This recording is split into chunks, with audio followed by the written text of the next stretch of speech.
Hello, everyone, and welcome back to the House of Karma. This is episode 2, and I'm going to be joined by the one and only Depriesticles, the man, the myth, the legend, the voice of a god. You know him, you love him. He's the greatest of all one-lifers in Borderlands 3. You heard it here first. Don't believe it if someone tells you it's not true. This man is a part of the Borderlands Content Creation Team. Wonderful friend of mine. Welcome in, Depriesticles. How the heck are you tonight? Oh, I'm doing absolutely fantastic, Karma. Thank you for asking. You are so very welcome. How you doing, buddy? Good, dude. I'm doing very well. I'm happy to get back into the podcast recording. It's been a while since I did episode 1, but it's gonna be great. So I was just explaining the rules to the game a little bit here at the Preschools. He is a level 1 character. Literally, how much time have you put into this game total? How long ago did I go live? Like 15 minutes, and most of that was just looking at the start screen. Perfect.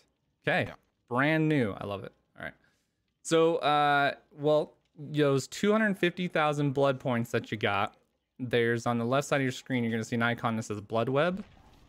Start clicking on all these icons to fill out your skill tree, and you're going to get what's called perks. And you're going to unlock these. As you get up past level 10, it's going to start blacking out some of the options. So you have to be a little bit more careful on what you choose to do. But just start filling that up so that you can actually get some perks and put them on your loadout and have a little bit of an easier time than you normally would. And while you're doing that, we can... already. Oh, it's this game is deceptively complex. You think it's simple.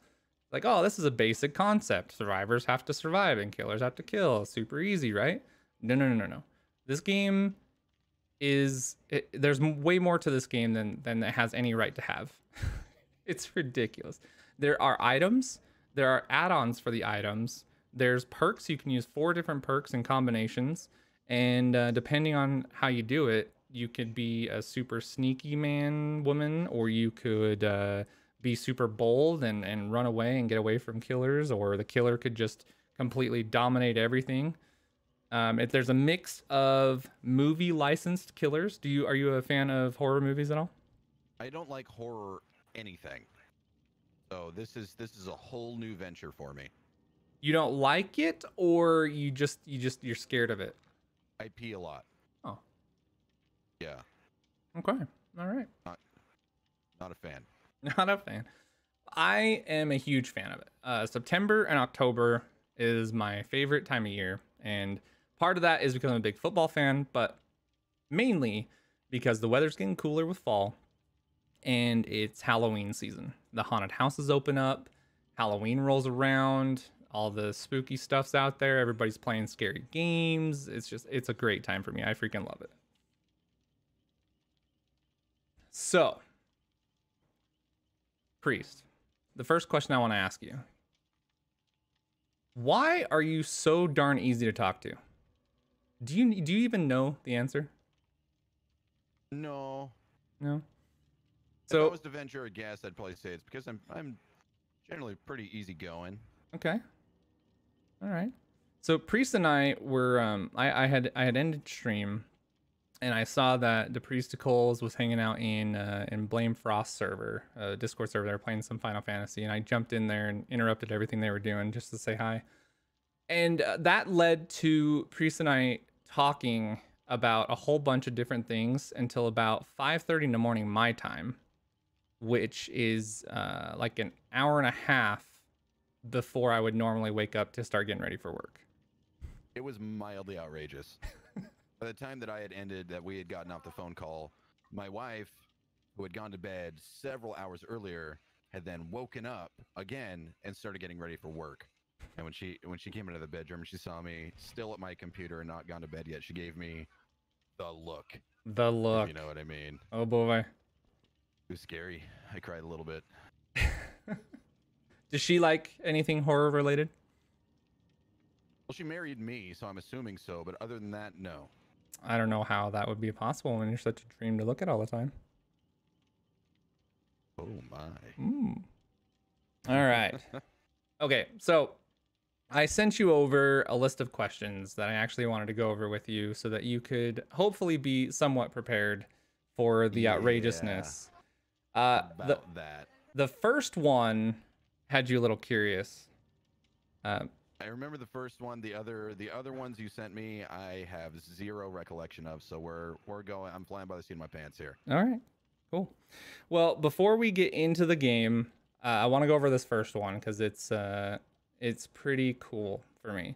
So when I sent these questions over to Depriesticles, I sent the first one saying, "You made me cry. Do you want to know why?" So and my initial response was, I didn't know if it was me who was doing the crying or yourself. and you had told me that it was you who was shedding the tears in some way, shape, or form. And since then, I've been really curious, and I really want to know why. I really do. So I gave him zero context.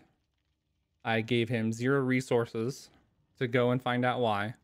But I'll tell you. So the reason why, first thing was I was watching the interview that you had done with Haters MD, the house calls with haters.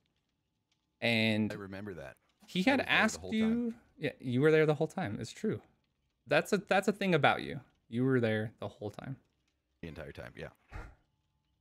He had asked you a question about how you got into kind of gaming, but Twitch specifically, how you had gotten into Twitch. Do you remember what you told him? I do, because it's a true story. What'd you tell him?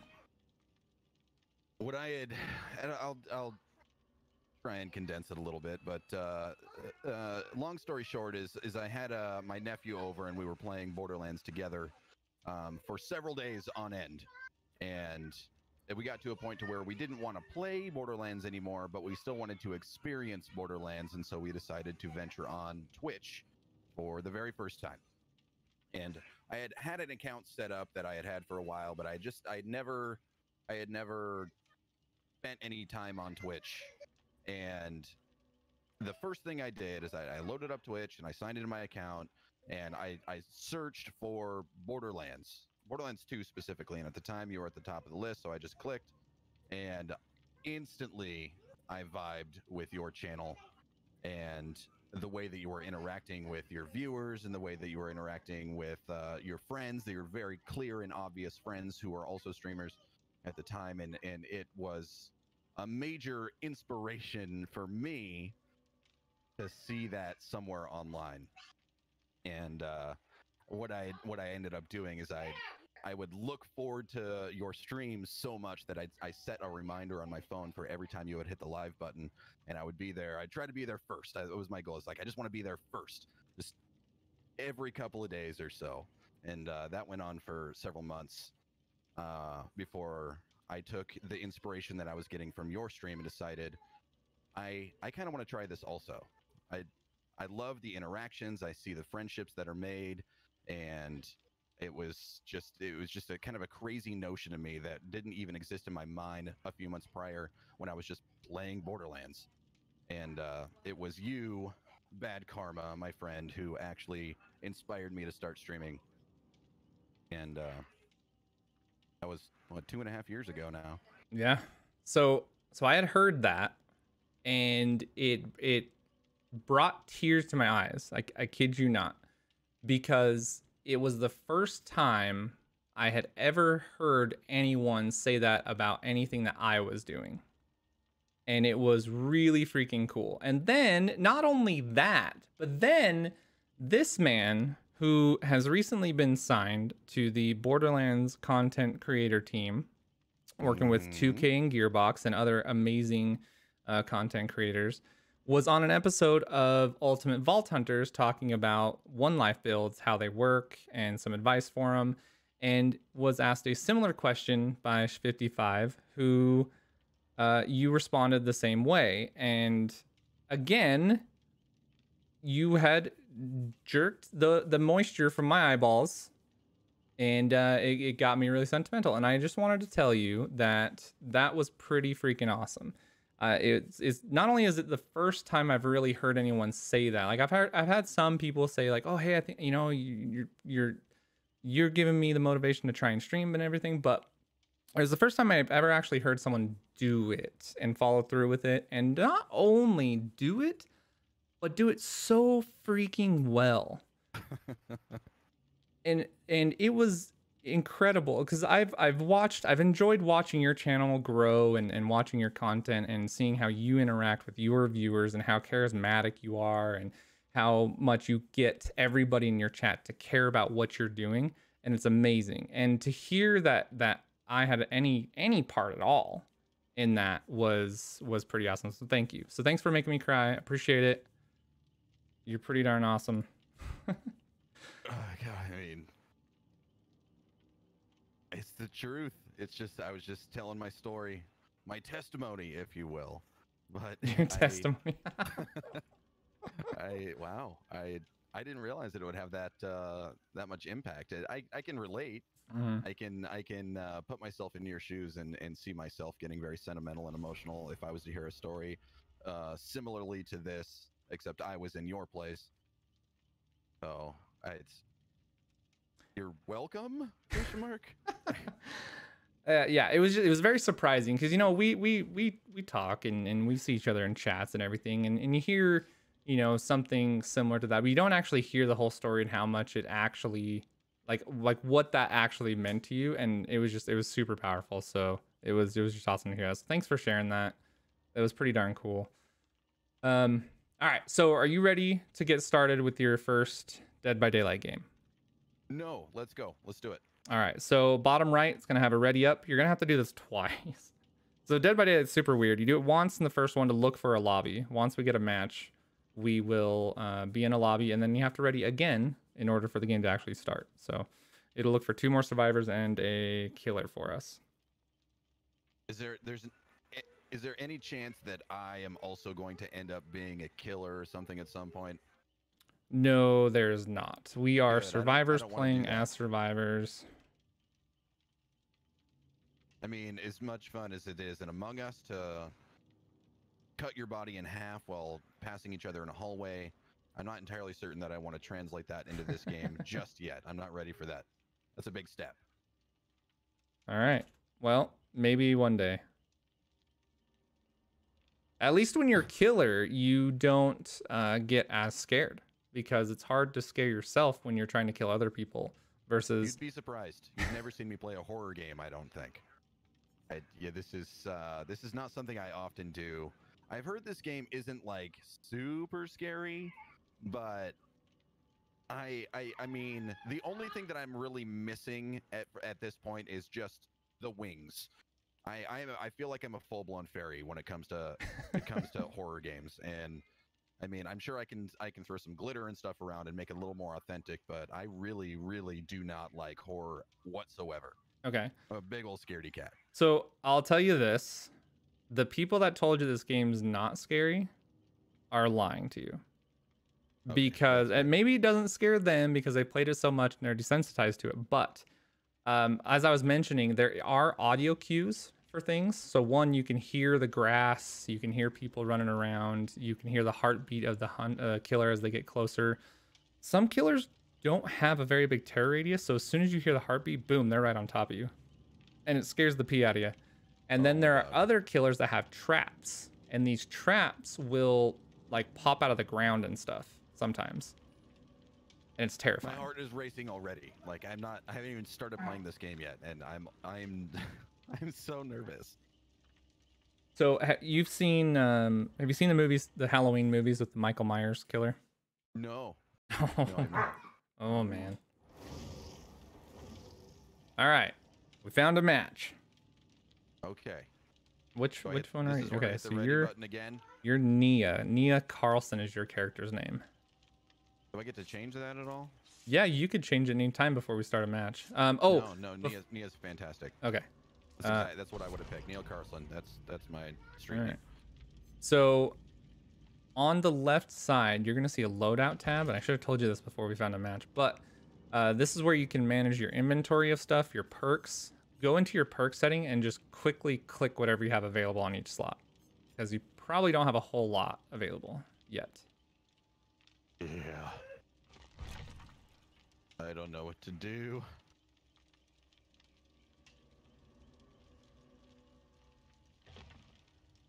Oh, my dog. All right. Here we go. All right, so while we're getting into this, let me ask you a question to get your mind off of it and totally distract you from everything that's going on. When you, obviously your wife was hugely instrumental in allowing you to be able to start streaming, and Massively. yeah, big part of that. What about the rest of your family? Like when someone else in your family asks, a cousin, your mom, whatever, when they ask what you're doing, how do you describe streaming to the rest of your family? Well, I'm the only gamer in my family. And so it's really strange for them to kind of put two and two together to grasp the concept of people donate their time and sometimes even their money to you to play video games on the internet. And that's pretty much how I have to put it to them, because they otherwise they don't understand. They're just like, "What do you YouTube?" I'm like, "No, it's live." Yeah. Which is phenomenal that people do that. Oh, yeah, you're telling me. I'm not ready for this. I'm in a game now. Oh, I'm so slow. Have you ever played? Oh yeah, you hold shift to sprint.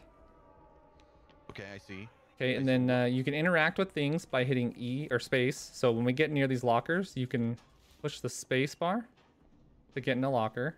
Now, if a killer finds you while you're in here, they'll instantly pick you up on their shoulders and go put you on a hook. That sounds miserably terrifying. Yeah, so if you hold shift, you sprint. Now, something to know, you can vault over things, like short little walls and stuff. If you hold sprint and you vault, it'll be a loud alert for the killer to know where you are. If you do it slowly by walking, they won't know. All right, so over here is a generator. So we have to repair these. So in the bottom left, you'll see an icon that says 5. That's how many generators we have to repair. While you're repairing this, you're gonna hear an audio cue, and it's gonna pull up a skill check. If you miss it, it'll explode and tell the killer where you are. This is the most terrifying thing I've ever done in my entire life. Now, while you're doing this, you also have to look around and make sure that the killer's not gonna... Oh, you broke it. I don't know what that means. I don't know what I did. It exploded. I didn't see anything prompt. What was this prompt that I was supposed to do? Make sure your game sounds are higher. It's important to hear that audio cue. What do I do when the audio cue happens? So I believe my controls are gonna be the same as yours. I think they're default. Whenever that happens, you're gonna see a little wheel pop up, and there's gonna be a needle that spins around the wheel, and there's gonna be a success area, and you hit spacebar when the needle's in that success area. I saw the prompt this time. I saw it this time, and I still missed it. Oh, the killer's by me. Is that what that means when I hear the heartbeat? Oh my god! Oh no! Are you running? I don't know what I'm doing. Are you running away from him? I'm doing something.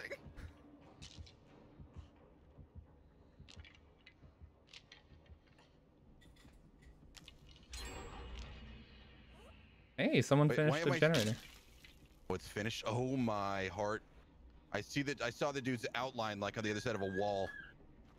Except I'm like in a hallway, and I have nowhere to hide. Okay, I don't hear the heartbeat. Oh, I hear my heartbeat though. You guys help!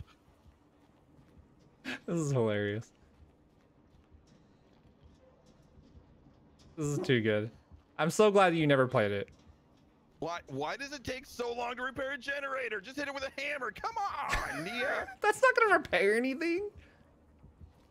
Oh no. I don't know where the killer is, but I heard the heartbeat.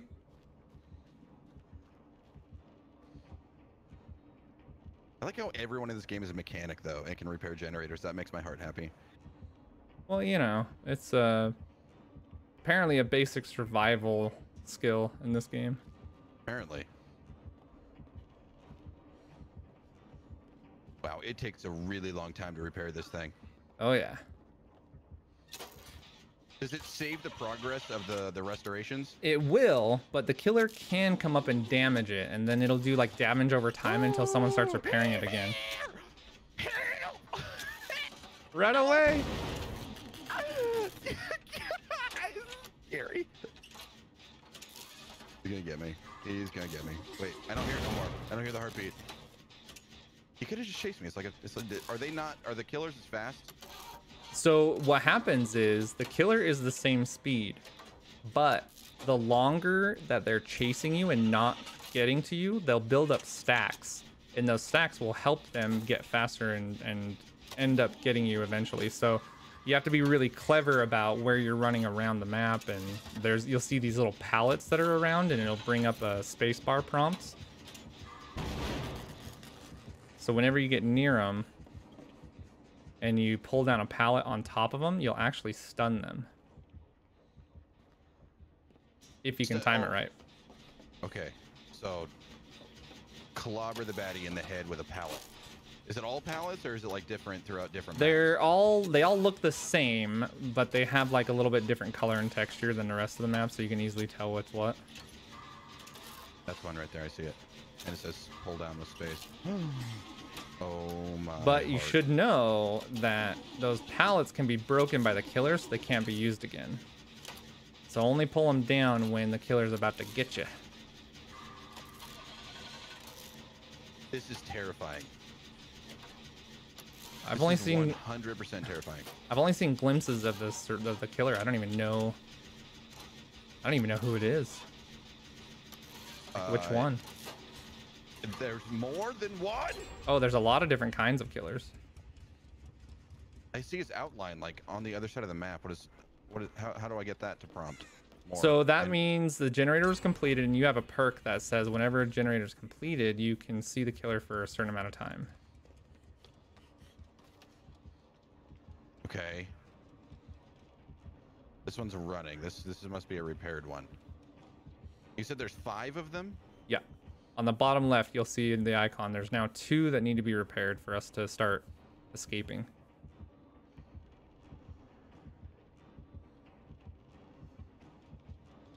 Okay, the killer's right by me, but I have no clue where. I think you're right by me. You hear the heartbeat? I just saw somebody. Yes. Come over to where I am. I don't know where you're at. I ran away. I was going a different direction.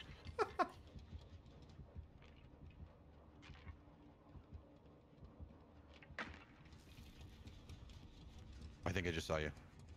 I just went up the stairs.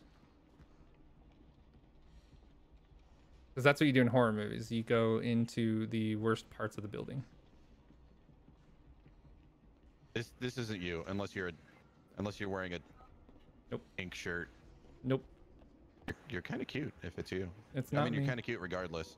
What they're carrying around like a med kit. Oh, that means they can heal faster. So when you get hit by the killer, you can heal up if you have a perk that allows you to, or you have an item like a med kit that'll help you do it. I'm staying right directly next to this person. Is that good or bad? Like if they find a generator and you both are working on it at the same time, it actually speeds up the progress. So that's a good thing. Okay.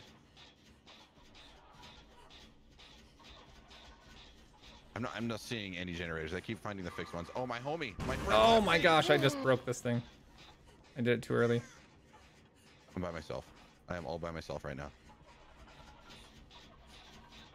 Why would you ever be by yourself? Whack him. Oh, my heart. I need a sword. So where do I get a sword? You know, we should have gotten you a heart rate monitor for this. I was playing this with Tweety one time, and she got her heart rate up to almost 170 playing this game. You guys, that was the killer! That's the killer! Oh, no. Help!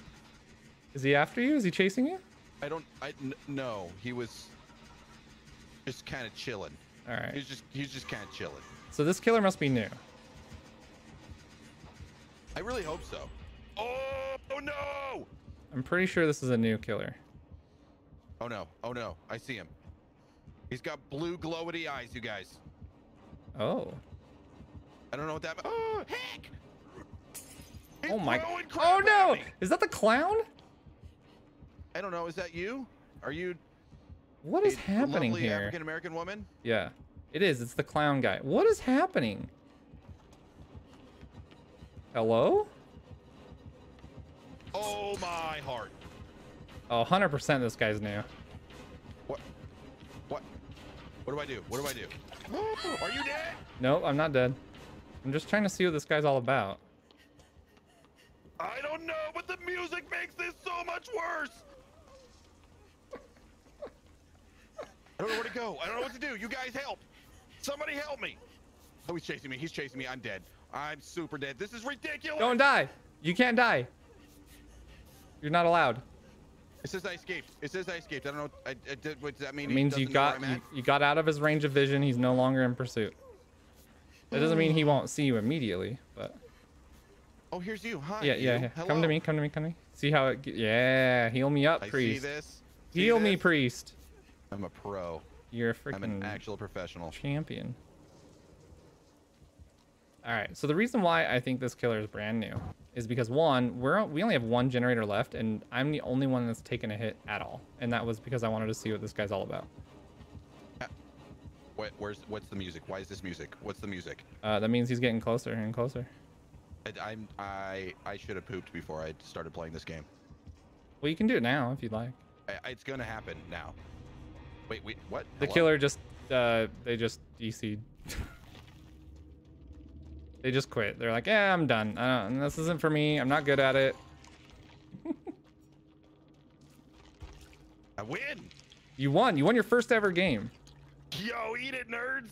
You're flawless. Oh, why, Doug? Why did you make me do this?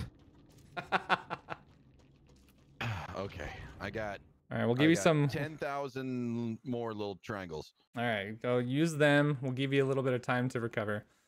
Okay, so you said no one else in your family is a gamer, and they don't get the streaming thing. So how do you what do you use to convince them to like really describe and paint the picture of what it's all about? There really honestly isn't a way. Like when I was really young, I got my roots in gaming from my dad. And me and my dad used to stay up until the wee hours of the morning playing things like Zelda. Ocarina of Time was like one of my favorite pastime games that I played with my dad. And so, but like, as I grew up, he stopped playing games altogether. I think it was just a way for him to kind of connect with his son, you know? Uh-huh, yeah. And so now he knows absolutely nothing about video gaming and doesn't even really care.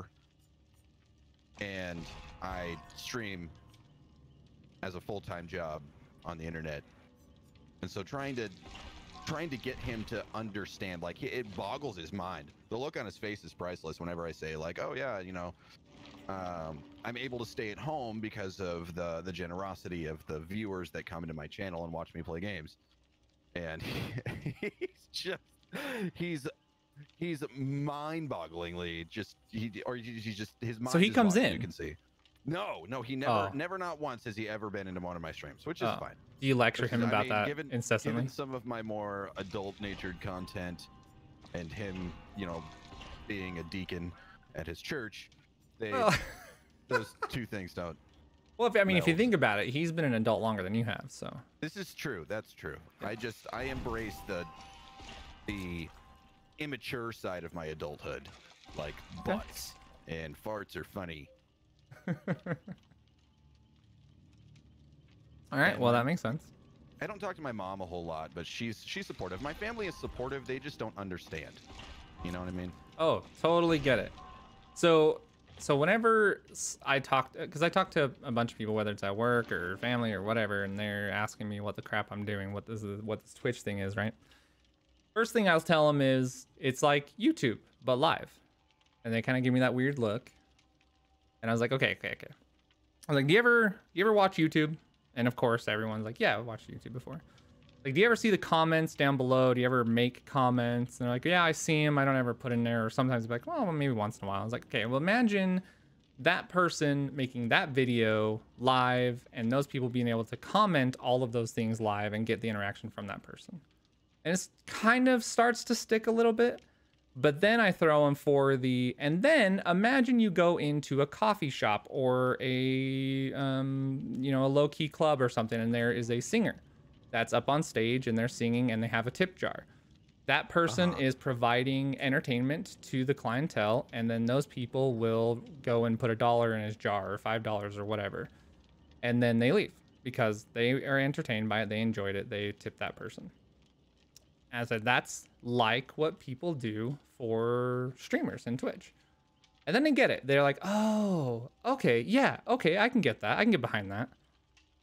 You put a lot of thought into this, haven't you? I've had to say it a lot. Yeah, that's brilliant. I'm going to use that. I'm stealing that from you. Yeah, it's pretty good. It seems to paint the picture pretty well. What they don't quite get is, why would anyone want to waste time watching and play video games? Why do you watch? I say, why do you waste time watching football or basketball? That's the thing that my dad doesn't understand. When I try to explain to him what I do here on Twitch, he's just straight up, why are people wanting to watch you play games when they could just be playing the game themselves? Yep, and that's what I bring. There's nothing that I can say that oh, there is though. He grasps the concept. There is though. You just say, well, why do you watch basketball when you could go and play basketball yourself? Why do you watch football? Why do you play fantasy football? Why do you play fantasy basketball? All those things, right? And then people are kind of get it. Or you could say, well, Dad, you remember when we used to play Legend of Zelda on the couch together and just hang out? That's what we're doing, but virtually. I needed your brain in these types of conversations, because I try and dumb it down the best I can for my poor old man dad, who just does not understand people wanting to be watching video games on the internet. Poor old man Priesty. All right. Are you recovered enough? You think you've got another one? Let's do it. Are you ready? I am readied up. Okay. All right, go back to my Claudette character here.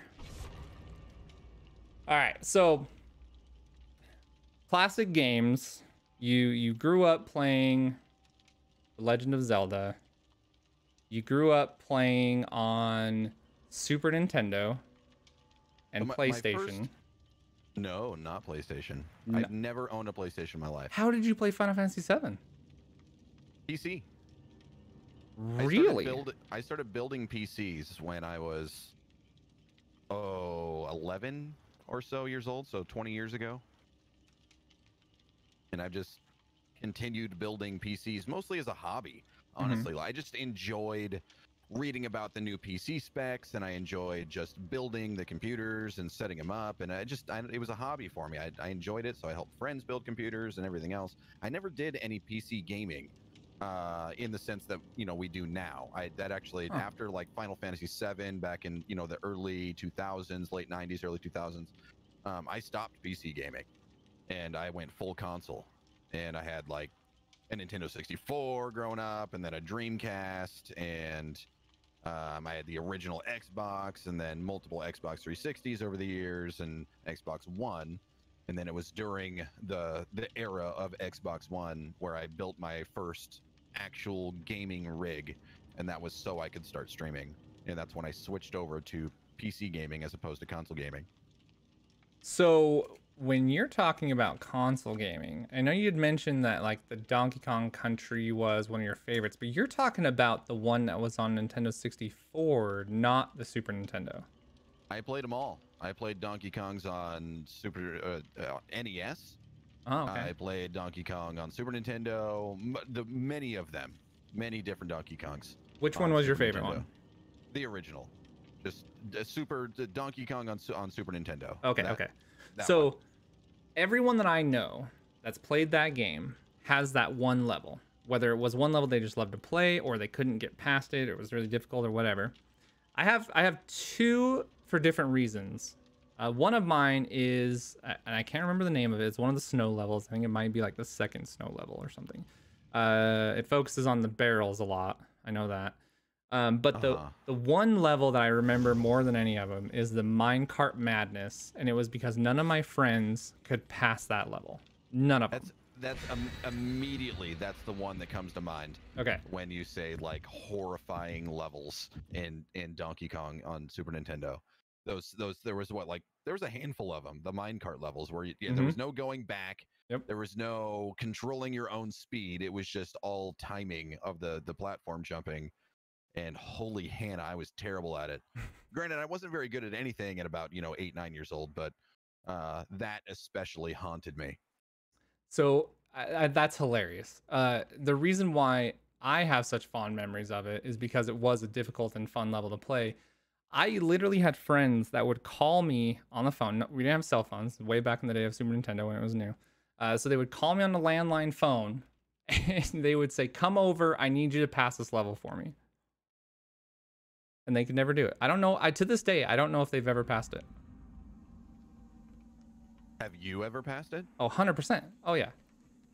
Matter of fact, we had the Nintendo Virtual Console on our Wii. And that was one of the first games that I got on there. And my wife and her friend were playing it. And they were having a lot of difficulty with it. Because, they don't really game a whole lot. And it's been forever since they've even played the game. And, they had their fun with it and everything. And I just went through and just cleared the entire game in a matter of couple hours or however long it takes, when they spend all day. Oh my god! What happened? So that's I didn't hear nothing. I was repairing the thing with the thing. Oh my heart. Yeah, that's a wraith, and he goes invisible. And he has Am I dead? I'm dying. How do I heal myself? I don't have that. Do I have to have that? I heal you. Oh, get your boot cheeks over here right now. He has a bell, and whenever the bell rings, he's coming out of his cloaking, and that's the only time you're gonna be able to know where he is. The bell, awesome. Oh, yeah. Perfect. I'm so happy. I am so happy that I can't even anticipate when the guy's about to stab me in the face. Yeah. Okay. Anyway, so with that Nintendo Virtual Console, when they came out with it, there was 3 games that I immediately got and played and cleared as fast as I could. That was the first one was Super Mario World. That's one of my favorite games of all time. I absolutely adore that game. The other 2 were Castlevania 2: Simon's Quest.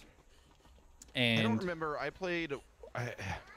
I've been trying to figure it out for years. Not that I've really put much effort into it, but there was one Castlevania game that I played growing up that I really was very fond of, and I wish I remembered which one it was, because it played a big part of my childhood. Oh my god!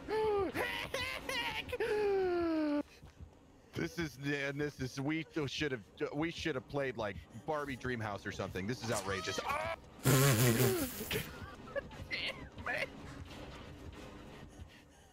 He's after me. I'm so dead. Run! I'm so dead. You gotta run.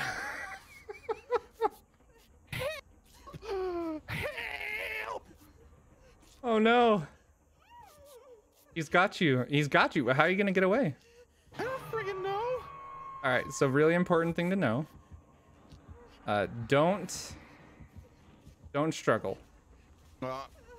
Nope. Yeah, that's what they tell me. Like snakes and everything. Like if you see a big snake, don't struggle. Just go with it. Just go with it. Okay. Stay there for a second. I'm gonna get you off this hook, and then we're gonna run, and you're gonna follow me. Follow me. I'm doing it. He's after us. You gotta run. Of course he's after us. Why wouldn't he be after us? Why wouldn't he? I need you to go right. Go right. Go right. I did something. I don't know where I'm going. Oh my god. No. What? I just crossed in front of him, and he's after you. You got it. Oh no, this is bad. You're telling me? Not great. No, this is the opposite of great. This is anti-great.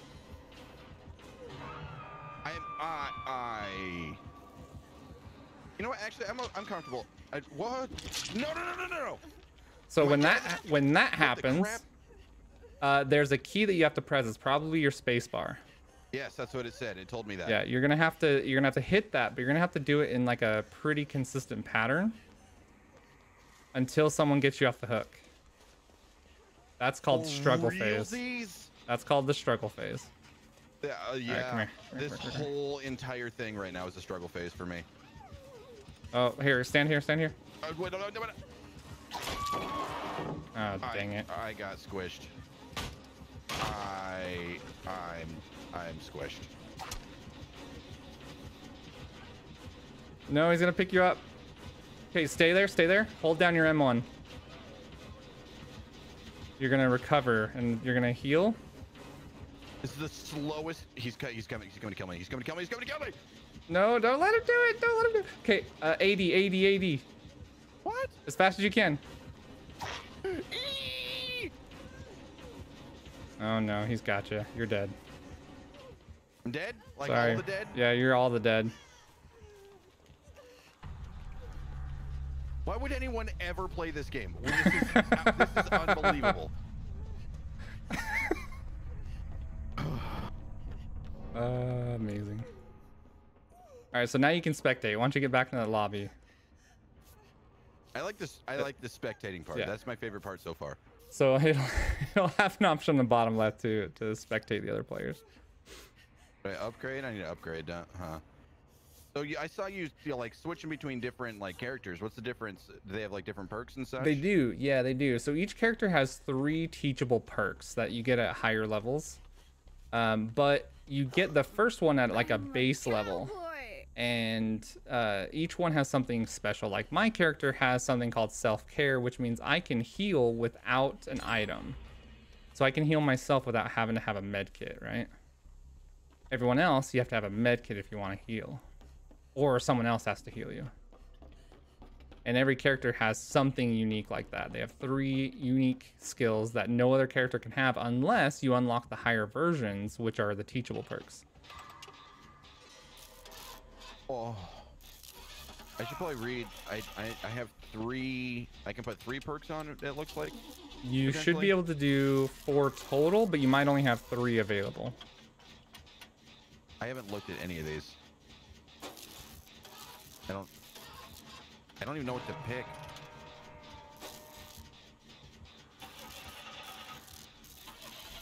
I need that. I need. What's the? Are like the yellow ones better than the green ones, or? There is a rarity. I think it goes yellow, green, purple. If I remember right. Green's better. Yeah, I think so. That's backwards. But that's just the quality of each skill, and you'll see like if you go and look at the yellow version versus the green version, they go up a little bit in their bonuses. This one's called Slippery Meat. I don't know if it's very. There's some really good ones. There's really good names out there. Bear traps? There's bear traps? Ah, you're caught in a bear trap. Nothing like a shy surprise, though, am I right? Okay, so Final Fantasy VII then. So you play that on PC? I did. Biscuits. That also, yeah. I played it on biscuits too. Okay, so you played it on PC. You played the crap out of that game, right? I did. In fact, to this day, I would still classify Final Fantasy VII, the OG, not the remake. I haven't played the remake, but Final Fantasy VII as my all-time favorite game. Hands down. I love it. All time. Yeah. That's impressive. There's a lot of games out there. There is a lot of games, but that one, you know, honestly, I think a lot of it has to do with nostalgia. That person just gave up, by the way, and I'm mad about it. Oh, that's sad. I was busy watching. I didn't realize that I couldn't go back and spectate after doing my blood tree thingy. Yeah. So I'm just chilling over here, which is fine. That's totally fine. Oh, I didn't pull the crew. I'm mad. It didn't pull the thing down. What were we talking about? Final Fantasy VII. Yeah. So Yes. I, before that, there was only like a couple of games I had ever played before that on PC. I had my Super Nintendo, but that was just kind of a different ballpark. When I built my first PC, I really wanted a PC game, and so Warcraft. RTS, old school, not World of Warcraft, but like Warcraft and like Warcraft 3 in particular. Warcraft 3, dude, that's the one I played the most. Yeah, that was my favorite. And then there was some other like Darkwing Duck game or something. He was like a ninja. I don't know. It was cool. I liked it. Little Priest liked it. But after that, so those are the only two other games that I owned for PC. And then my mom and her at the time boyfriend bought me Final Fantasy VII for PC, and it was just, it was 4 discs, and the graphics and the gameplay and everything else were so much better than anything else that I had played to date.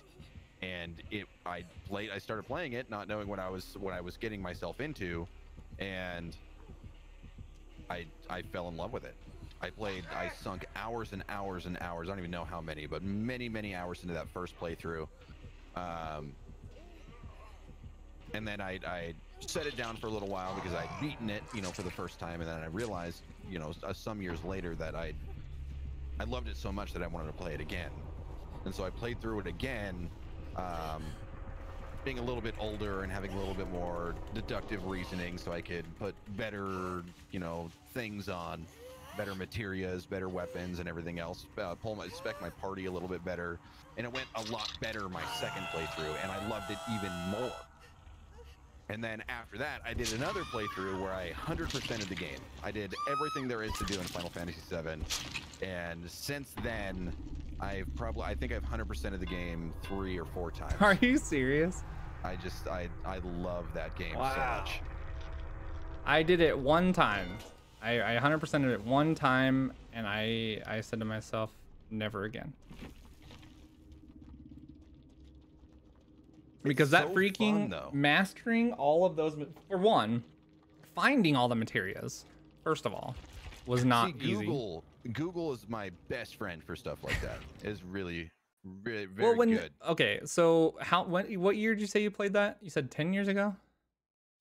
Final Fantasy VII? Yeah, when did you play it? Oh, I was knee-high to a grasshopper. It was longer than that. Dude, I don't even remember. Okay. So I played it when it was, I don't know, maybe a year old at most on the PlayStation.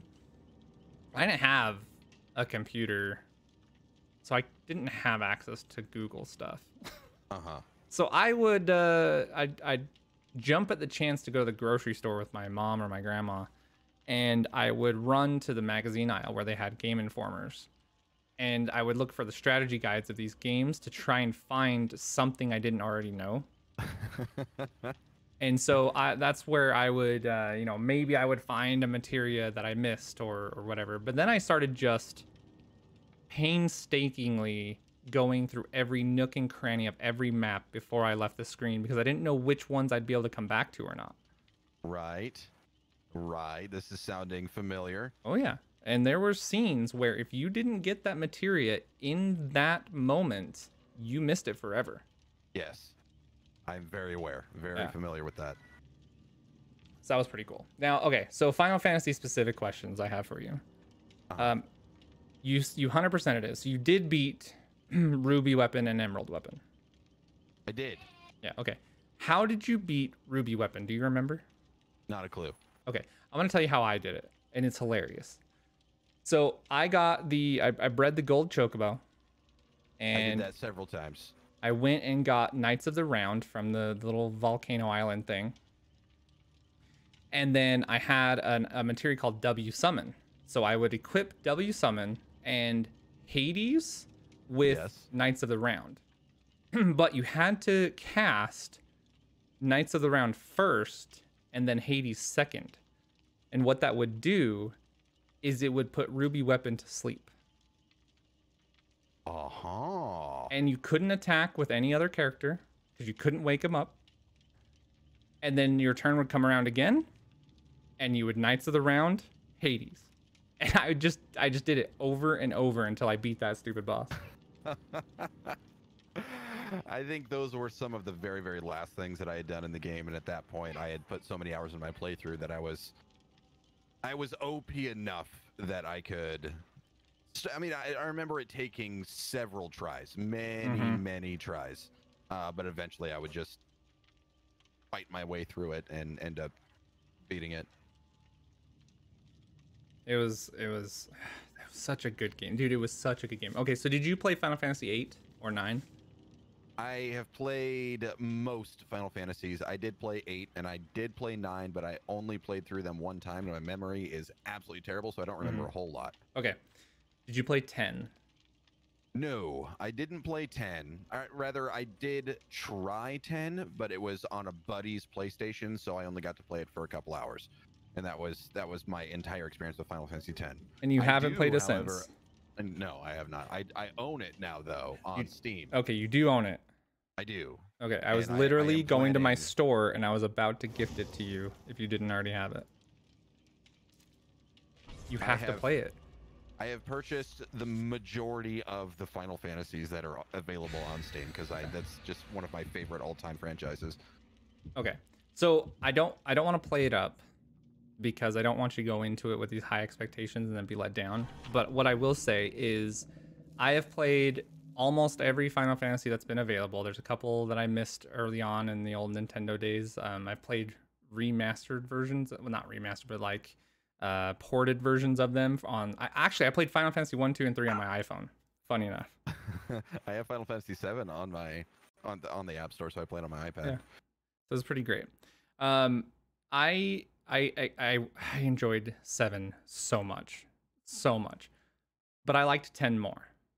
I really liked 10. I think the reason I liked 10 so much is because there's some like really good emotional moments in the game, and anything that can like grab me and make me feel. Think you know a man.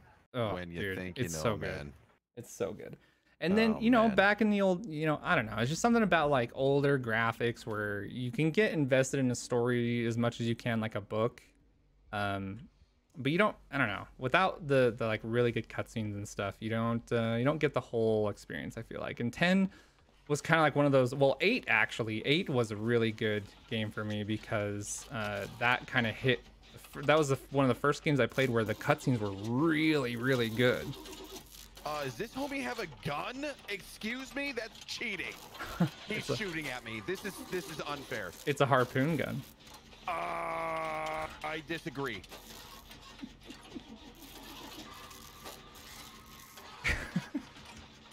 I actually don't think I've played against this killer before. Oh boy. Same.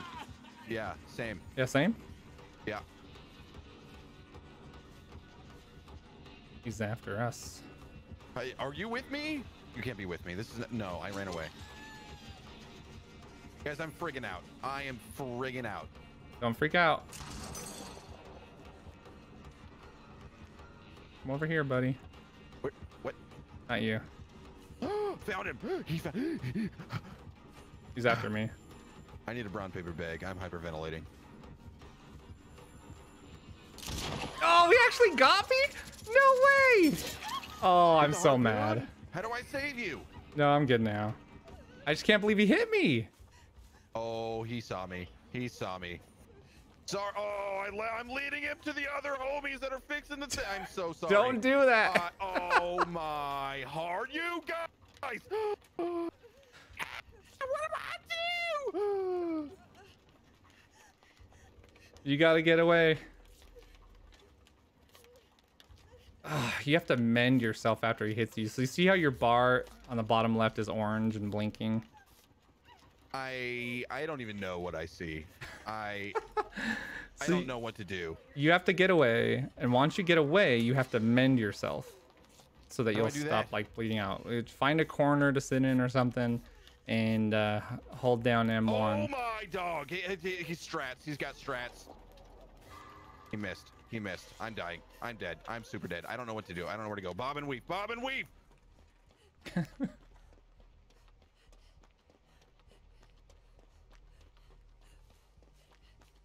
This is insane. This is actual real life insanity.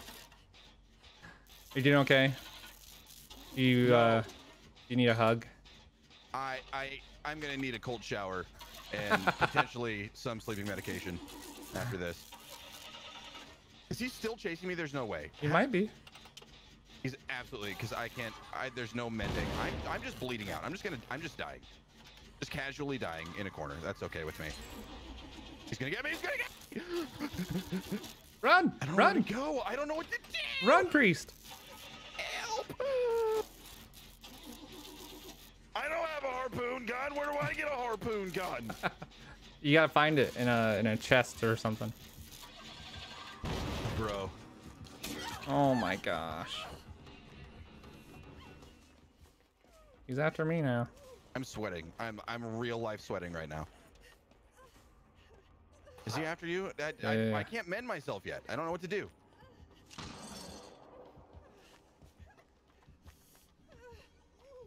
Oh yeah, he's definitely after me. Mend yourself. Just stay put, stay still, and then hold M1. Okay.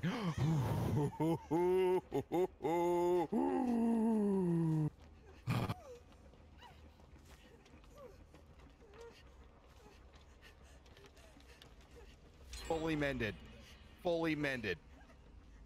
Oh, I see his wee little outline over there. I see his wee little outline. I'm going the opposite direction. He's probably just gonna round the map and he's gonna come find me. He's okay, yeah, he's by the gas station right now. I don't know what that means. There's a big neon sign. Gas yeah, heaven. I see it. He looks like he went in the gas station actually.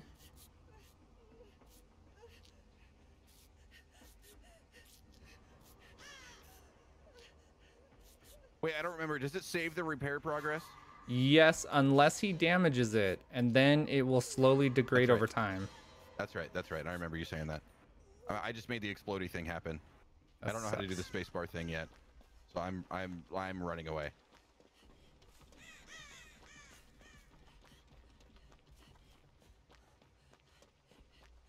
Why would you pick this game to play while doing this? This is exactly the reason why. This is exactly the reason. I'm panicking. I'm panicking. You don't have stamina? Well, you're panicking. And you're looking at staring at mannequins. That's a hook. Divorce and afford. That's one of my favorite all-time things in the world. Okay, so down here, there's literally just a hook. There's like a chest. Are you in a basement? Yeah. Get out of the basement. I didn't know it was a basement. Don't go in a basement, priest. This is a scary situation. You don't go into basements. Oh my gosh. You just harpooned that man. Get off him. I just found a flashlight. I just took that man's hit for him. I hope he's happy with me. I'm happy. I'm happy that I found a flashlight. Can I blind him with it? Can I just like, hey, over here, buddy? Yes, but it's super difficult actually. You have to be a certain range away. You have to have a certain angle, and the best time to do it is when he goes to pick up somebody on his shoulder, because you can make him drop them. Of course you can. It's pretty cool. Of course you can. It's pretty cool. Where's he at, guys? Where's he at? This is the scariest thing. This is so scary.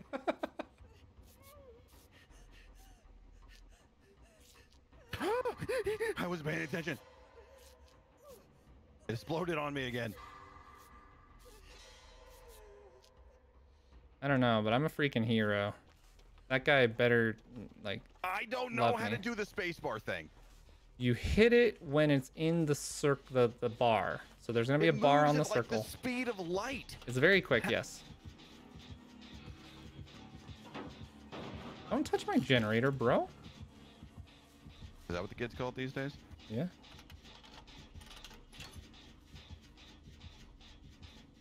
This one's not even close to being started to be repaired. Oh, I hear the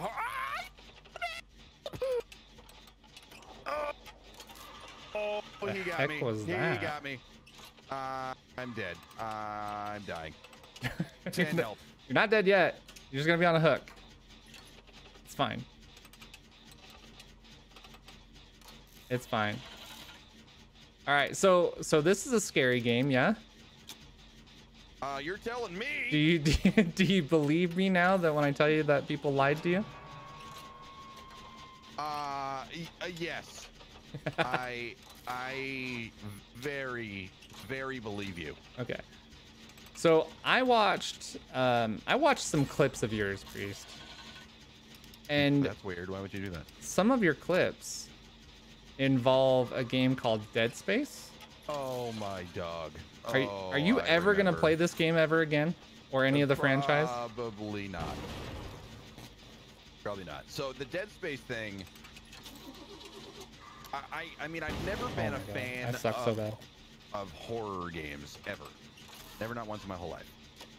But it had been many years since I've even attempted one. Since I've even tried. Am I just gonna chill here? Just wait. We'll come get you. The things are forming. Like the things are forming. There's little spider claws coming out of it. Yeah. As soon as he leaves me, I'm gonna come get you. So what's with the spider? What's with the spider hands? They're gonna be the struggle. Oh my dog. Okay, make sure to struggle. Hit the button consistently. Help! Help! Help! Help! Help! Oh, thank you. Run away! Run away! Run away! Run away! Follow that man. Follow him! Follow him. I'm following him. I'm following. Okay. He stopped right next to me. Find a little hiding space and then stop so he can heal you. I should. Oh, okay. What was that? They're coming. They're coming. He's coming. He's coming. Run! Run! Run! Run! Run! Run! Run! Why is this my life? He's not gonna leave you alone. Dude, I have a flashlight. I have a flash. Oh my heart. Bob and weave. Bob and weave.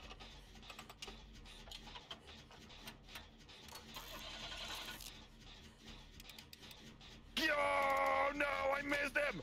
I tried to throw a pallet on his face. That's all right. He has to break that to proceed, so it still buys you time. Escaped. It says I escaped. Keep going. Karma. Keep going. Keep running. You can do this. I believe in you. That makes one of us. I've got this generator halfway. It's our last one.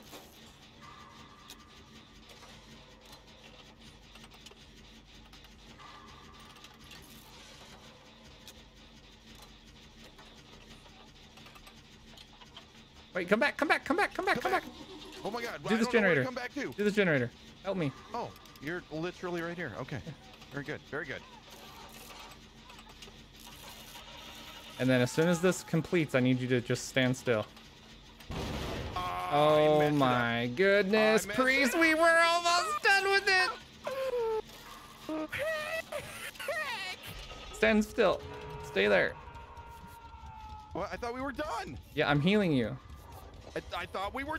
No, we have door. Now we've built up the power. Now we have to get the gates unlocked. Oh my god. So follow me, follow me, follow me. What about the other homie? Just follow me, just follow me. Keep going this way. All right, there's gonna be a door in front of us. Here's what I need you to do. There's a lever right there, right where we're running. I need you to hold that down, okay? I'm doing it. I'm doing it. Do it. Do it. Oh, where'd you go? What are you doing? I'm gonna go be benevolent. Elementary words. I'm gonna rescue dudes. Amen, brother. It's open. Now what? No, no, no, no, no, no, no, no. Do I go out? Man. Not yet. This is outrageous. What does that mean? Oh, I see Harpoonsy. Harpoonsy man over there.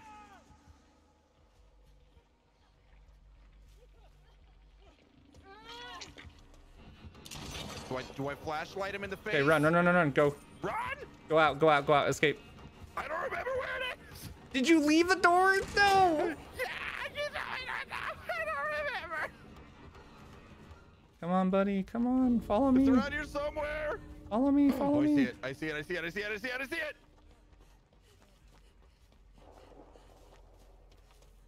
Well, now I lost it. Is he following me? I don't know, it says I escaped. I'm alive, you guys. God. Oh no! Why? Where is the God, door? Why? It's right where you showed me where it was the first time. I had Sick. moved. So good. Yeah. This guy doesn't want me to save him.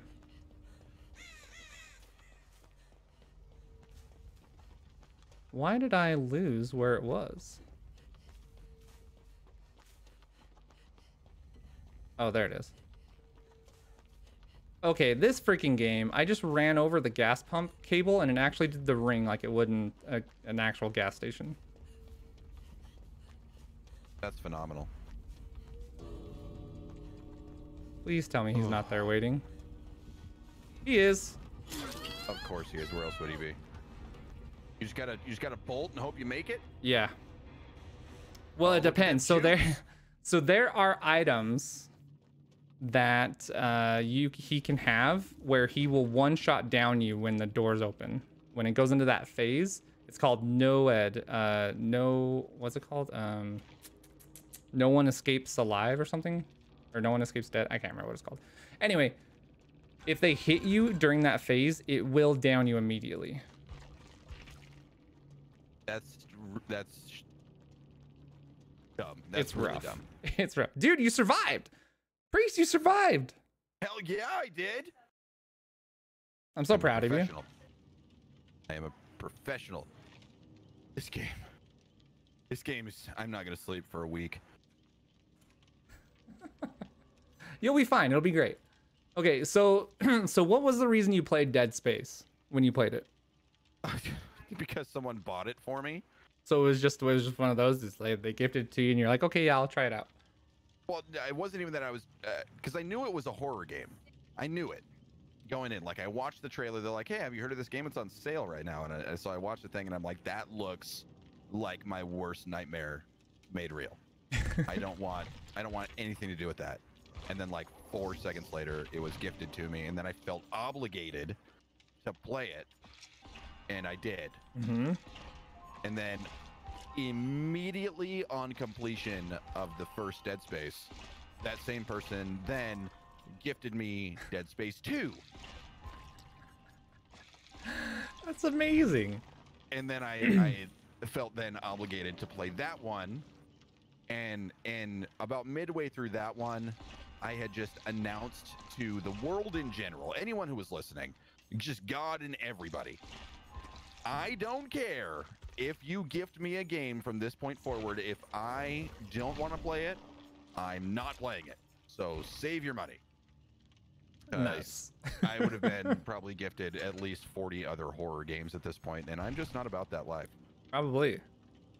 So now, is it what if there's a motivational reason to play it, as in an incentive or maybe a charity stream of some sort? That is probably one of the only things that would drag me into a playthrough of another horror game.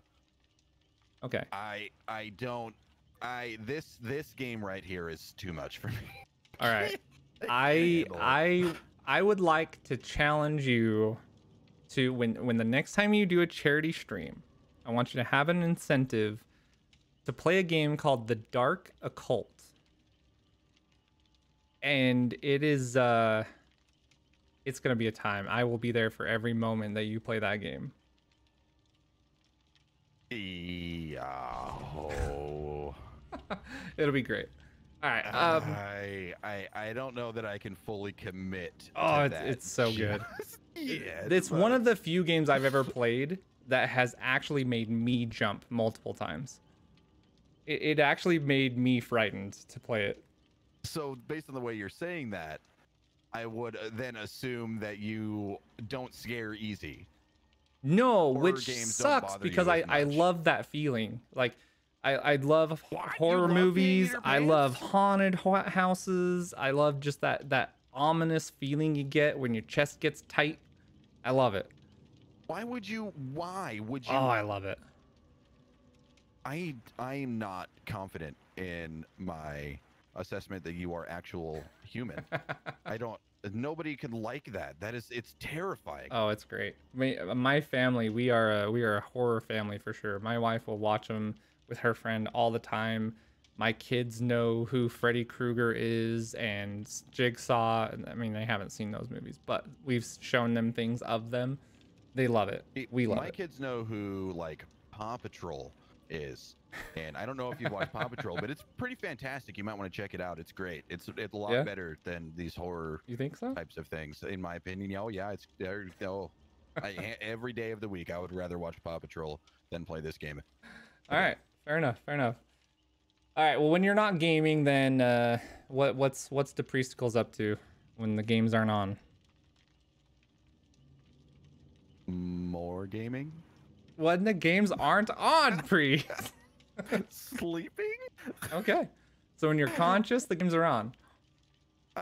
Pretty much. I mean, I'm a husband and a father of three boys, and I try to allocate my space. But as a full-time streamer, there's, you being a streamer yourself and being a working man, you know very well that the time is it's probably your shortest, your most lacking resource as a content creator. And so I do spend a lot of my time gaming on stream, and then off stream I game with people for networking purposes, or just because I want to play a game off stream that I wouldn't play on stream. Something like that. That's where I get my own personal game time in. And then outside of just my game time, I'm just spending a lot of time with my family. I have to clean my house, and I've been helping my wife. My wife goes to work every day, so I'm here. I take care of the kids during the day, take care of our animals. We have all sorts of reptiles. I love reptiles. And how many do you have? Oh, 4 currently. We used to have more, but we've given some away. Nice. I have a snake, a golden tegu, a bearded dragon, and a fat-tailed leopard gecko. One of which is named Glader. Glader is my golden tegu. Which is awesome, because Glader was the golden dragon in the Inheritance Cycle. One of my favorite series. One of my so favorite book series of all time. Freaking good. Oh no, we lost our lobby. Oh no, never mind. We're in. We're good. We're good. Are we though? Are you sure? And we're playing with Can't Touch This. How can we lose? That's kind of a good point. Yeah, we got Steve and Nancy here from Stranger Things. I was gonna say, this guy looks like he's the dude from Stranger Things, and then I looked over at Nancy and I realized that's exactly what they are. Yeah. The Inheritance Cycle is freaking awesome, and I miss it, and I wish he would write more in that world. I wish he would too. Even a spin-off. I love who are listening who may not know what the Inheritance Cycle is. If you've ever seen the movie, there was a movie based on the first book called Aragon. Aragon is the first book, and they made a movie off of it. And it turned out that the movie itself was a giant pile of dog crap, in my opinion. It did not live up to my expectations or what that series of books should have been made into. They should have taken Aragon, honestly, and made it two movies at least, if not 3. And because there's so much detail that they left out to try and cram all of it into one movie. Yeah. And it did not work. So a lot of people, when they see that happening, when one book turns into 2 or more movies, they get upset and they think it's just a franchise trying to milk an IP, right? How do you feel about it? Well, oh my God, we're in this right now. Okay. I mean, I love books. I missed it. I missed it. Never gonna get that. I love books. I love books. I don't necessarily enjoy reading itself because I fall asleep rather quickly, and my attention span is lost. So a lot of what I do is audiobooks, and I spent a lot of years as a truck driver, and out there on the road. I could just listen to audiobooks for hours and hours and hours, and it was a way for me to kind of escape reality and escape my 9 to 5 that I was doing, you know, and I got just sucked into these different worlds that these different authors have created, and I love them. And as a lover of books, that was a scary sound. I don't know what that means. I freaking blew up the generator again. Dang it! He's coming towards you. You gotta run. Run. I'm running. Oh no, he just went back to the other person. How do you see all this? I have a perk. When someone is hooked, I can actually see everyone in a certain radius of them. So I could see where the killer was, and I could see the other survivors. So I know when he's making his moves and stuff.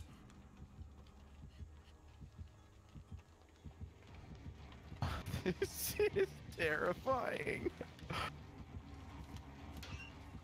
What I was saying though is, as a lover of books, I fully support. Oh my god, I gotta stop trying to repair these things. I'm just screwing it up.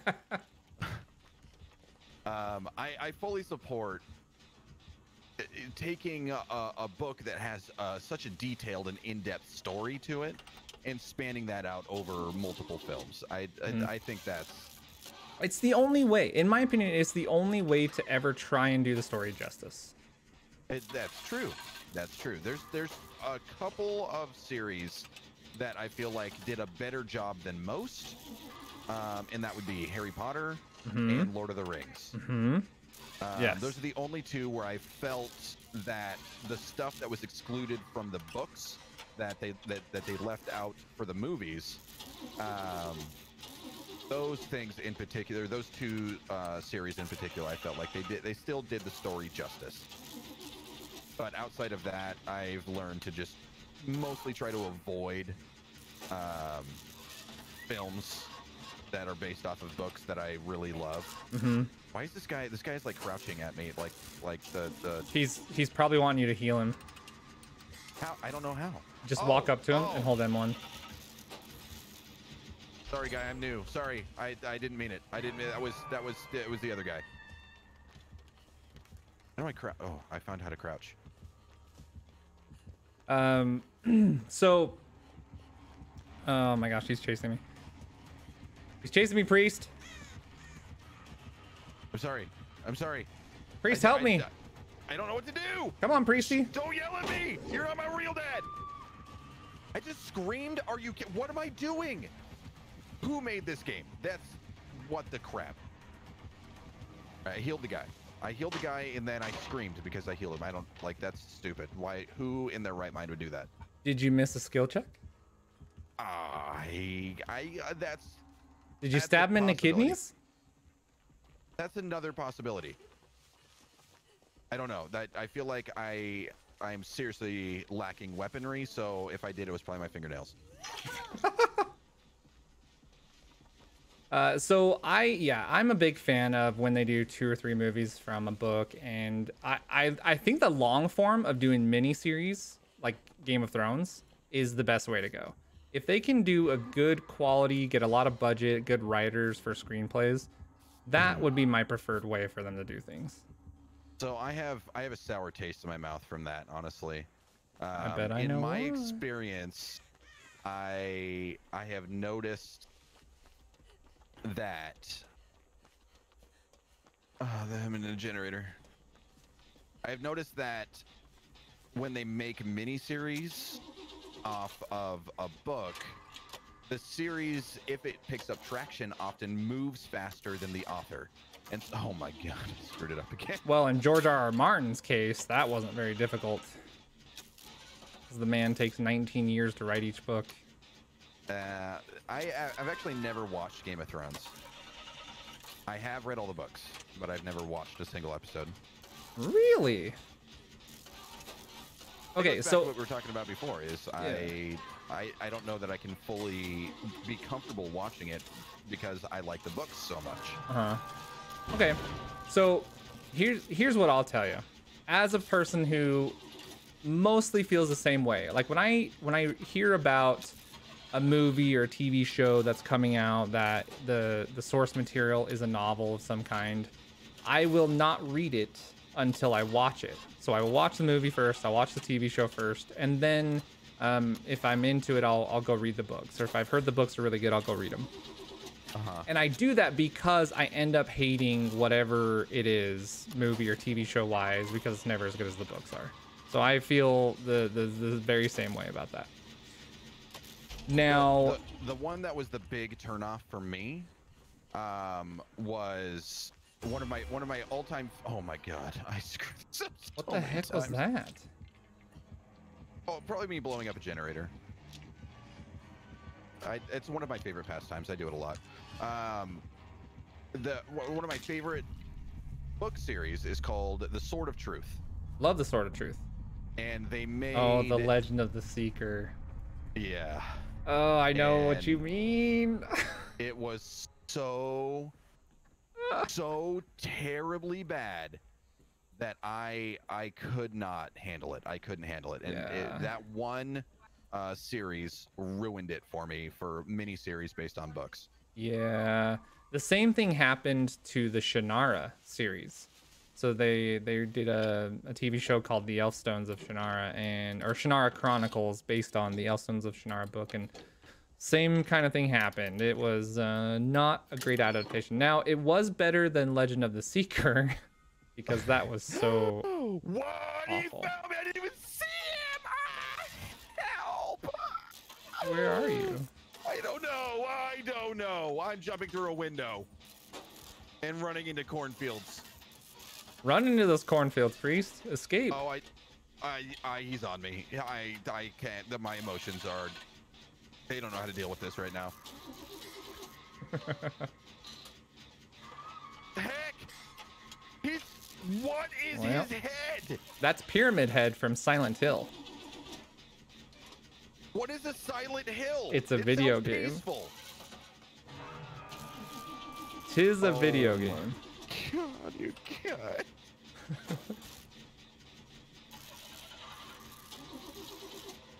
All right, just chill out for a little bit. I'll come get you.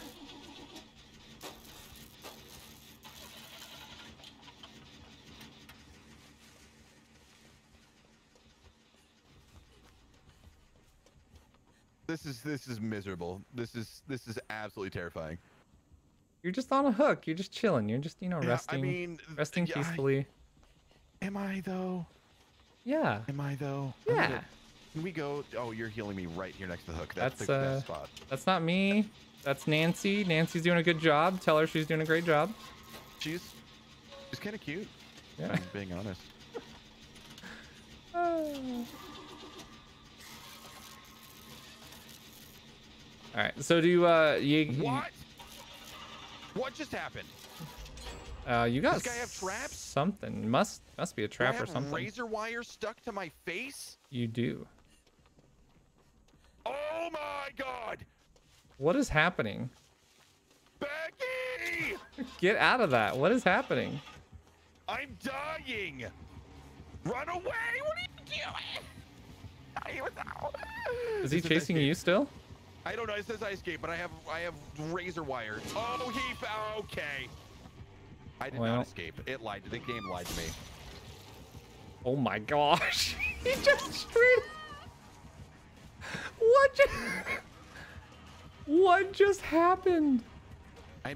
Apparently I was tormented? Question Oh mark? my gosh! Like I know what that means. But my chat is telling me that I was tormented. Oh, that's Help, great. Nancy, touch me in ways that give me. Oh, he got me. Gosh dang it. The differences in our reactions, though. Like, oh man. He is terrifying looking, though, isn't he? What? Look She's at a him. scream too. Every time I either heal or get healed, there's just like this blood-curdling like outrage. Like, how dare you be healthy again? Wait, you're alive? Yeah. What? What is this killer? Nancy gave me some sexual healing after pulling me out of the spiky basket. Oh, that must not have been you that was over here then. I watched him like drive his gigantic cloud strife sized sword into this person and make them a puddle of mist. It wasn't. Oh my God! They He's- found me. He's making a trap around this, so when you come over here, don't run over the trap, I think. I don't know what that means. I don't know where over here is, but I know that he's on my coattails. This guy's not messing around. Huh. He doesn't see me. He doesn't see me. He doesn't see me. Run away faster. Run away fast. Why can't this tree be bigger? Is he chasing you actively? Oh, he's chasing me. All right. Don't come near the hook. Run away. What that means. Don't come near where I'm dying. I can't jump. Oh, no.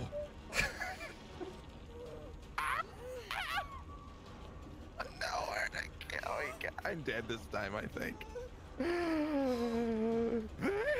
What is this other person doing? Why aren't they coming to save me? Hello? Nancy! I died. I super died. Nancy! I need you! Don't be mad at Nancy. She's my girl. She's not helping me. She doesn't need to because she's. But I she mean, does. Technically, she does, but I mean, in reality, she doesn't because she's Nancy. Nancy's the worst. Look at her over there just crouching when I'm dying. I have a sliver. It's now or never, Nancy. I'm dead. Dead for sure. Yep. That's a big F.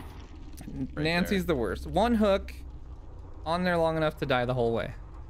Nancy's terrible. Can we get an F for Nancy in all of the chats on all of the Twitch? Every channel on Twitch. Every right now. channel right now.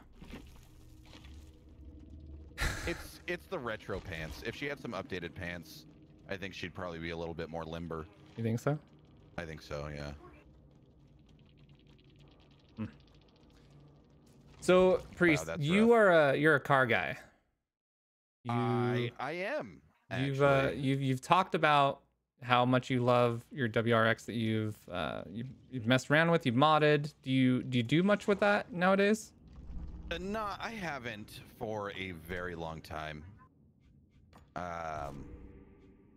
I used to be much more into cars. In fact, I have not owned a car in my entire life that I have not modified to some degree. Wow. Yeah, because I love it.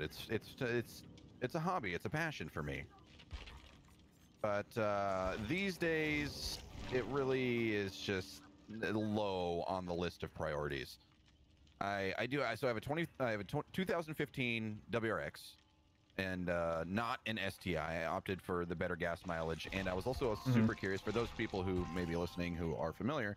The FA motor and the twin scroll turbo came on the FAs, and so I opted for just a WRX over an STI. If that means anything to anybody paying attention anywhere, but I have put a lot of money into it. Into performance upgrades and visual upgrades, and it's my baby. Actually, I used to show it my first couple of years that I owned really? it was a show car that I was very, very proud of, and I still to this day I get a lot of compliments on it if I go to the gas station or whatever, and it's great. I love it, but I haven't. Is it blue? No, it is white. Oh. It is white, and it has 3M reflective tape on all of the body lines, so it looks like it's from Tron. Nice. It's unique. It's very different. Something that most people wouldn't do. To me, it's a car. It's a thing. It's an object. So if I screw it up, if I mess up the paint, whatever, I can get a new paint job, or I won't. Either way, it's still going to drive just fine. You know, the things that I'm most careful on are the performance upgrades. It's sitting currently at just under 300 horsepower, and it's pretty quick. I love it, but years ago actually I bought a lot of more upgrades that it would require me to be able to go in and get my car professionally tuned, get the ECU tuned, and I don't have the time, the motivation, or the money to be able to do all that right now. Yeah, it is so much.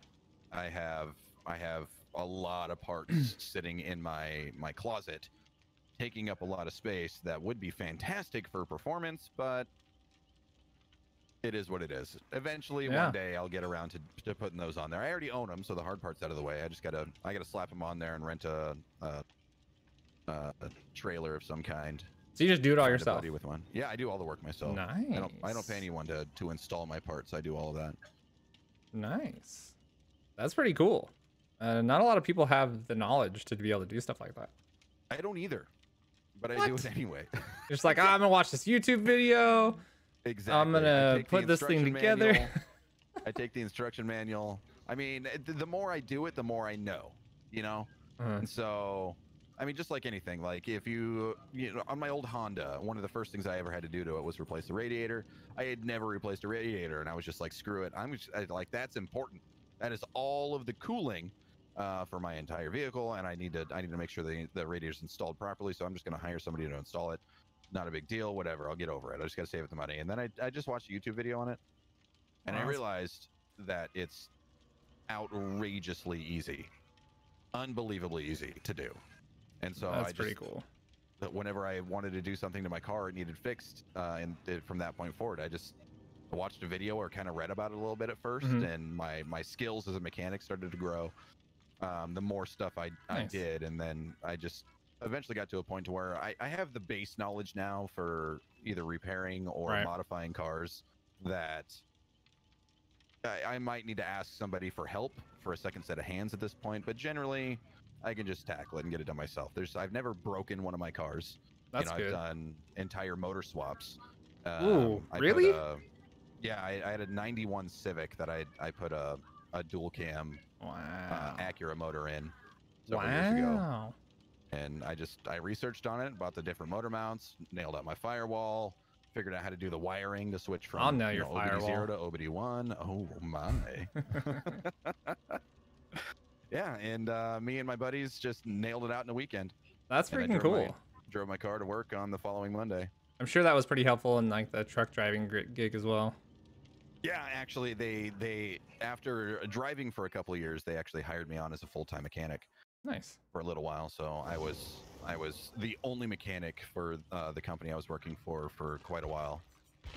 And so that was a whole different ball game, though. I mean, pulling a transmission out of a Honda is a lot different than pulling a transmission out of a semi.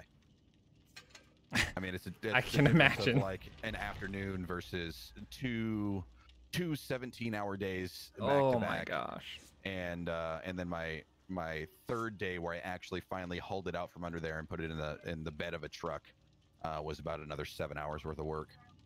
It was it was outrageous. I didn't know what I was doing. I never pulled a transmission out of a semi. When they hired me out as a mechanic, I'm like, transmissions, I do those all the time. But it's a whole different world. Yeah. Oh my gosh. The thing was enormous. It was so heavy that initially the first guy that showed up with a truck, he just had like a Ford like Ranger pickup. Oh, those things are tiny. Well, yeah. Well, I mean, it wasn't the size wasn't the issue. I had rented a transmission jack because it was so heavy, and I jacked it up, and it took 6 guys to be able to muscle it off the jack into the back of this guy's pickup, and the guy's pickup sunk so badly that he couldn't drive it, and so we had to get a bigger truck out there to put the transmission in. That's insane. So I've heard rumors that being a truck driver is like one of the worst, most depressing jobs someone can have. Is there truth to this? I think it depends on who you are. I'm extremely antisocial IRL. I don't want to be around anybody. I don't want to talk to anybody. I don't want to see anybody. I don't want to smell anybody. I don't want to hear you breathing. I don't want to look at your ugly face.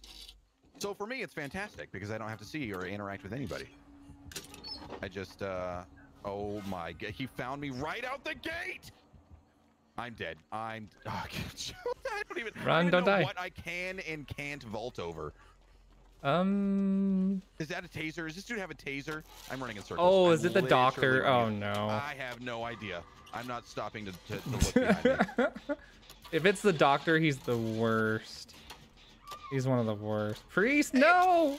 It's the doctor. Oh no, he found me. He terrifies you, and it's terrible. I don't know what that means. You'll find out. He's just chilling. He's just chilling here. He's like electrocuting me or something. Well, I'm just dying slowly on the ground. Well, recover. Just make sure to recover, just in case he doesn't pick you up. Now he picks me up. Now he does. Okay. Okay. So, so I have I got 3 people that I work with that all drive WRXs. That's because they're the best cars in the world. And well, we also if I owned a different car, it would be a different story. But since I own one, I'm obligated to say that. So we live in Utah, and all-wheel drive cars are great because we have hot summers and we have freezing cold winters. And so a lot of people will drive all-wheel drives, and the WRXs are really nice versions of that, right? Well, we have I have one of my really good friends. His name is Kyle. And as you might guess, the memes of Kyle are a favorite pastime of ours because he's nowhere near a true Kyle. But he drives a WRX, and so we always give him a hard time about driving his WRX with monster stickers and throwing peace signs out to the other WRX drivers. So I have to ask you. Oh, that's not just a WRX thing. That's just a Subaru thing. Well, I have to ask, does yours have monster stickers on it? It does not, but it has plenty of other stickers. Plenty of others? All your manufacturer parts and stuff? Exactly. So Cobb, my old car club that I used to be a part of. You were part of a car club? Yeah, I was a part of a Subaru car club called Rain City Subies here locally. For those guys who don't know, I live near Seattle, so Rain City. So Rain City Subies. And I mean, it was a pretty big club. I used to host meets because that was how much I was into cars and my Subaru after I got it. It was the newest car that I had ever gotten. It was I've always wanted an STI, but when I learned about the new FA motors that they were putting in the latest generation at the time, it was kind of a no-brainer for me. I really wanted to experience that new motor for myself. Wait, what was the question initially? I'm going off in tangents and trying to fix a generator and making it explode. He's coming to you. He's coming to you. Run. Yes. I hear that. I ran right into him. Why is he shocking me? Don't do that. I'm down again. I'm gonna die so fast. This is miserable. This is terrifying. Oh my gosh. Yeah. So we got on that conversation because of car stickers. Because of the monster car sticker stereotype. Oh, I was gonna ask, does he vape? No, he has, but he does not as like a regular thing. All right, run with me. Run with me. I don't know where you went. He's not a real, not a WRX driver at that point. You have to vape if you want to drive a WRX. If you want to be considered like part of the WRX like crew. Yeah, he's not accepted as one of the flock for sure. Yeah, that makes sense. Yeah. So he's a fake WRXer. A folkser, if you will. I don't even know how to emotionally handle that. My brother also, so me and my brother both bought WRXs like very, very close to each other, but we don't talk a lot. We're not like super close. We're on good terms, but we're not. We don't like call each other and hang out, you know. Right. And so we see each other mostly like during holidays and occasions and stuff. And we both showed up to, I think it was my younger sister's birthday party. And we both showed up in our brand new WRXs. And he had a silver one and I had a white one. And I started modifying mine. And of course I vape. I used to smoke cigarettes, and vaping is just so much better than smoking cigarettes that, you know, I just do that now. Yeah, and it's way better. Let's just be honest. 100%. Oh yeah. So since I vaped, you know, I was automatically accepted into the WRX, you know, crew, the club, if you will. And then I started modifying my car, and I put loud exhaust on it, and I saw homie running. This is scary. I'm such a bad multitasker. I don't even know what to do here. My heart's beating. That means he's close. I don't know where he's at though. Did you find him? No, I straight up found him. I literally found him. I just kind of like walked around the corner. I was like, "Oh, what's up, buddy?" How's your life these days? Can I vault over something? Can I do something? Find something to vault over. You can vault over it. I believe. I threw a pallet. I'm running towards this guy. That's not you. You can go kill this guy. Escape. Escape. Escape. Oh, good. Oh, good. Okay. I'm still running. I give no F's right now. Just keep running.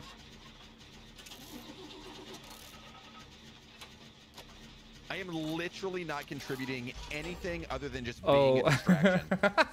So you've got a terror stack on you, and I don't even know what that means. Basically, it means that you get hallucinations. Perfect. If this game could get just a little bit more terrifying, that would be the way to do it. So sometimes you'll think he's right by you, and he's not. That should be illegal. That's... Now, that being said, he is running right towards you. So Yeah. run away. Yeah. Oh, my dog. Oh, my dog. So you vaped to quit smoking cigarettes. That's awesome. How long Yeah, did we it take talked to about actually that. like get out of the cigarettes? It was a back and forth thing, honestly. Like, I started vaping, and I just started with like a small little, like rechargeable unit, you know, that I could just buy little pods for or whatnot, and I got more and more into vaping until, you know, I ended up actually doing like cloud competitions and stuff at one point. Did you? Yeah, it was kind of outrageous. Oh my gosh. Do you do any of this on stream? No, I mean, I vape on stream. But you don't do the cloud things? No, I haven't done that for years. It's been a long time. That was like in the heat of it, you know. I was super like, it was like this neat thing, and I discovered these vape mods and the flavors, and I started getting into the mixes and the propylene glycol versus vegetable glycerin mixes and stuff. And I just had a passion, I guess, for it is the best way I could describe it. It was dumb. Let's put it that way. It was very dumb. So tell me about these were competitions live in person as a group of people assembled and watching these things happen, right? Yeah, that's Okay. accurate. Tell me about the crowd. Tell me about the people that you would meet and compete against. I mean, there was people from all walks of life, though. Really? It's really hard to narrow down. Oh yeah, there's old people that have been smoking since, you know, for 30 years that were trying to get off of it, that also started to get into like He's the almost here passion. on us. Yes. Excuse me? What does that mean? What's happening? We were trying to finish the generator and he was on our tail and we clutched it. Is this that's not you? Find the door. Happened Find the again. door. I'm standing right next to a person who's holding the lever down for the door. Oh, biscuits. Here he comes. What? Don't tell me that. What do you mean? What happened to my flashlight? I'm at the other door that you guys are not at. Oh, my dog. The door's open. Are we not running out? This person's not running out. Go Are we running stand out? right by the exit. Just in case. Just in case of what? If one of us goes down, you can try and rescue us. Okay. He said those words. Oh, Meikenstein just bounced, huh? I'm running. Run out. Escape. Go ahead. Escape. I'm done. You escaped, Priest. You survived. That's like your third game. Is that supposed to make me feel better? Yeah, you're doing great. Yeah. Oh, goody. Oh, joy. You're doing great. You're doing so good. Sphincter. Look, just puckered up your butthole a little bit. It's a little. There's some clenching actions happening. Okay. This is hilarious. So you're doing vaping competitions. You're a big meme guy. I was talking about the Kyle memes with my friend Kyle.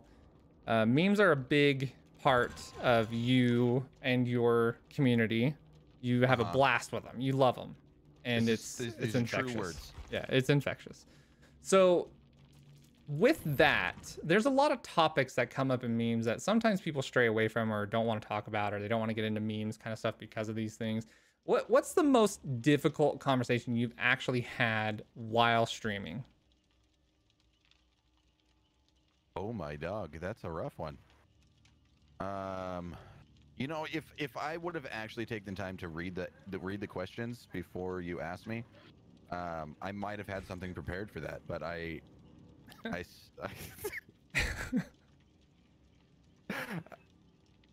I don't know. I don't know. I mean, it's tough. Some of the hardest times, the most difficult times that I've had to converse with somebody, I think, in chat is, and it's happened a couple of times, when someone comes in and says they recently have had someone that they lost in their life. And I don't quite know how to respond, because generally the vibe in my channel is very, very positive, very fun, very goofy. We talk about butts and just anything ridiculous. You know, I love to have a good time. Yeah. You know, I'm a quirky dude, and I love to act quirky and just portray that there on my channel. And when it comes down to like serious matters, it's tough for me to know what to say to like console them in a way that's not going to bring down the mood. You know what I mean? Mm-hmm. And yeah, I suppose that's probably some of the most difficult conversations that I have to have here on stream. I hear that. Yeah, I've had similar things. I've had similar things happen where someone comes in, they've had some tragedy, and you know, it's hard to talk about. It really is. Sometimes, like, well, I guess it depends. Are you going to be the kind of guy or the kind of streamer where it's going to really just depend on the situation, or are you going to tell them straight up, like, hey, you know, DM me in Discord, let's talk about it offline, or do you just like go into it right then and there? It does depend on who it is, how well I know them. If it's, we've talked about, you know, the events leading up to this, if it was, you know, the cancer or whatever, you know, whatever the case may be, if I'm aware of the situation, excuse me, if I'm aware of the situation, I can maybe talk about it a little bit and offer my condolences here while live, but also direct it to Discord, where it's more apt, you know, where they can vent and the community is there in the Discord to be able to uplift them, you know. And I have a channel specifically set aside for things like that, or just whenever someone's dealing with something rough, you know, IRL. I have a tab in my Discord called On the Real, where people just vent. They just, hey, I'm having a crap day at work, or, you know, or just, I mean, whatever the case may be. I broke up with my boyfriend or girlfriend recently, or, you know, just anything. My dog just passed away after 15 years or something. It could be anything. And the community usually comes together in pretty incredible ways from what I've seen over the last couple of years. And really try and offer their encouragement and condolences. And it's, from what I've seen, it's honestly helped a lot of people, you know, just to have other people there caring and supporting them as they try to deal with something that's, you know, shakes your whole foundation, like, of who you are in some of these cases. Totally. Yeah. A lot of times people just need someone. Could be anyone. And they just need someone. So that's cool. Yeah, speaking of dramatic things to happen, dramatic drama, that kind of stuff. You you have dramatic readings in your channel. I do. You like to take songs or whatever people give. I assume it's whatever piece of material someone gives you. Songs. It's okay. I've narrowed it down so far. I've kept it in the realm of songs. Songs that can play on the radio. Not necessarily. Okay.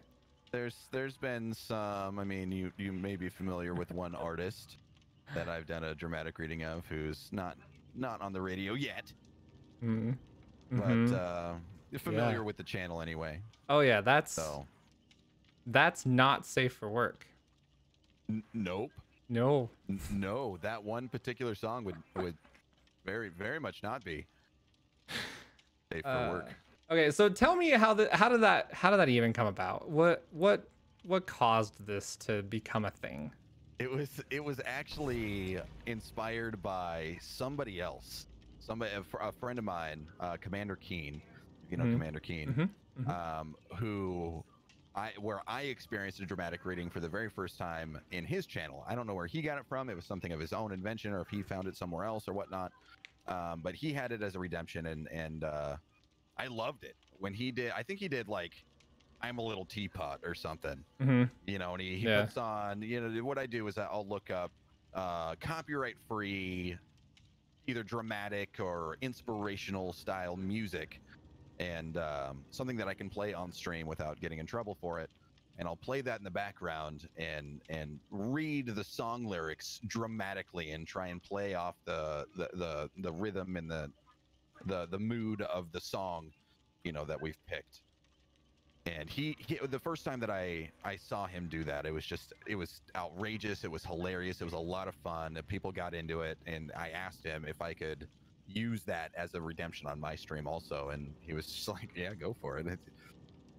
Yeah, what he told me is he's like, you have the better voice to do that anyway, so I would actually encourage you to do that because I would like to see it. So I have seen I've seen videos of people doing dramatic readings, and they always make me laugh. It's hilarious. Have you ever seen the dramatic readings of a breakup letter? No, I can't say that I have. They are great. It's like they're pretty good. I think you can Google like dramatic reading and see a whole bunch of different ones. But the dramatic reading of a breakup letter is one of my favorite ones. There's some pretty good ones of those. So when I first heard you doing it and you did it so well, it just made me smile. It's definitely something I hope you keep around for a really long time. What's been your favorite one that you've done so far?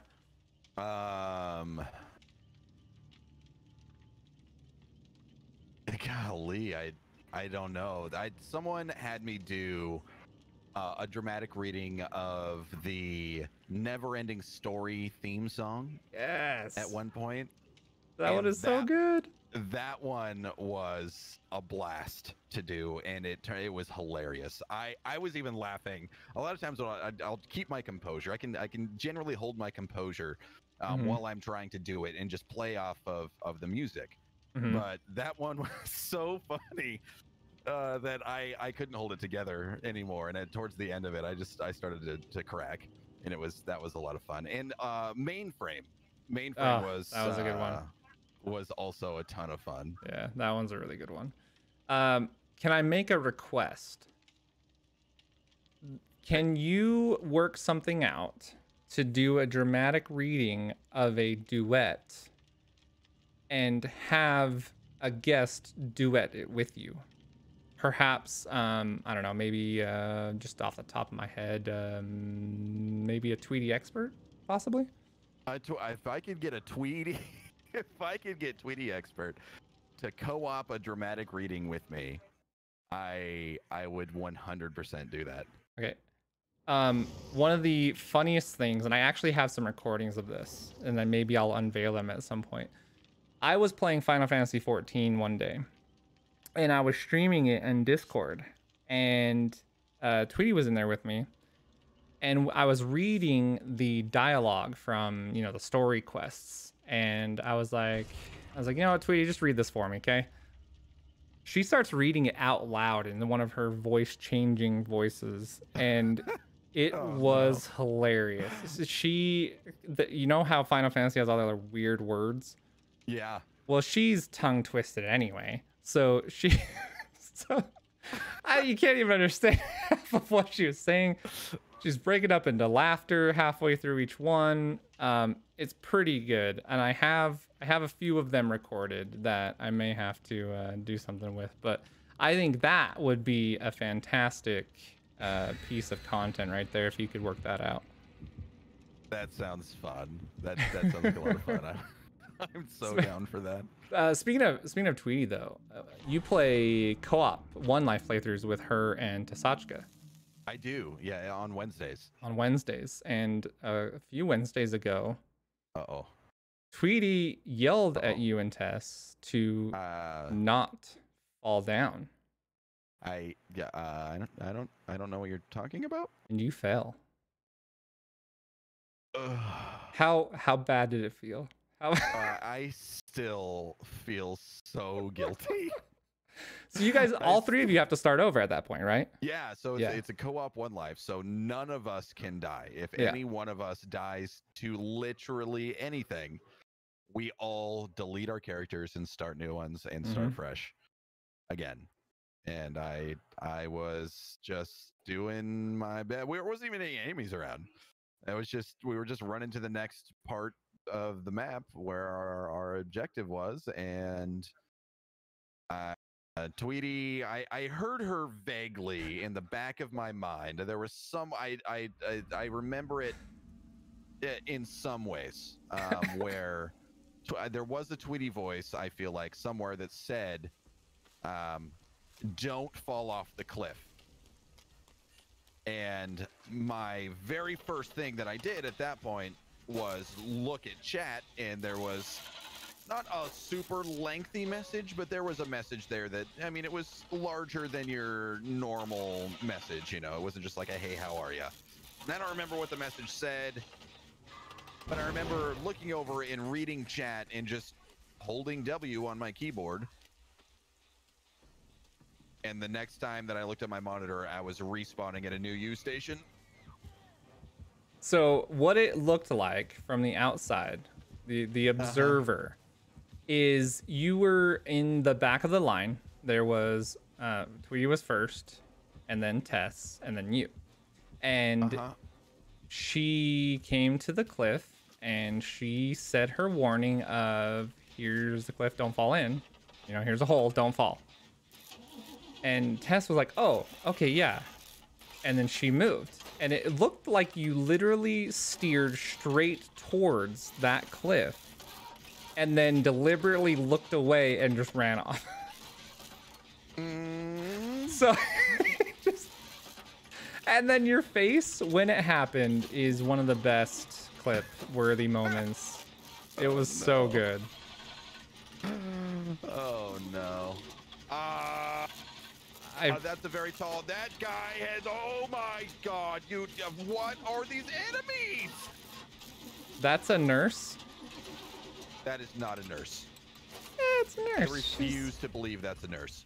No, she just... Oh, there you are. Hey, don't go that way. Oh, it's okay. Is it though? Yeah, I think this is a nurse with a pumpkin head on. Yeah, it's a nurse. She's got a little teleport ability, so watch out for that. Oh, that's great. It's like a lunge. Yep. It certainly is, isn't it? Yeah, it's like a teleporting lunge. Just, you know, just avoid it if you can.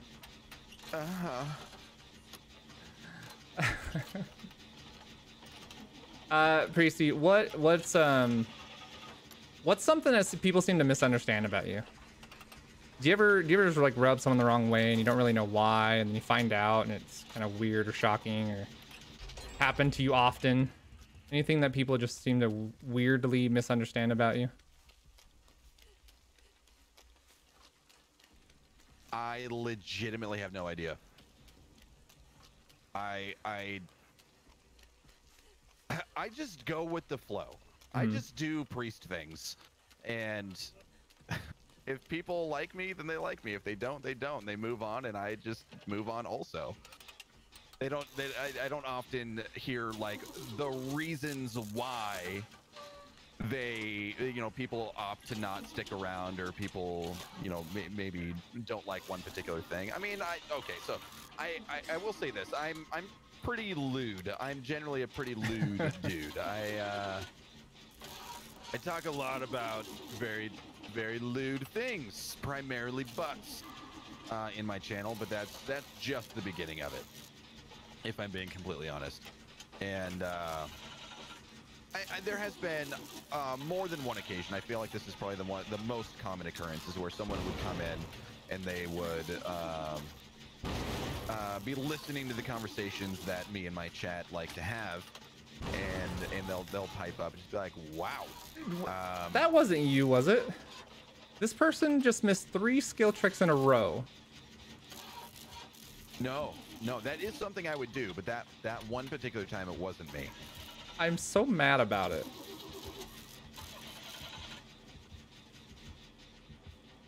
So I don't know if you noticed, but whenever you miss a skill check, it actually degrades the generator progress. I did notice that. Much like the one that I just missed right now. Oh no! Okay, so... And again, okay, I'm done. Don't do it. Oh, Juice Man just went down. Alright, so you're lewd, crude, all about it, dude. And some people misinterpret that and don't have fun with it. Is that what I'm hearing? I'm sorry, I was talking to Chad. What did you just ask me?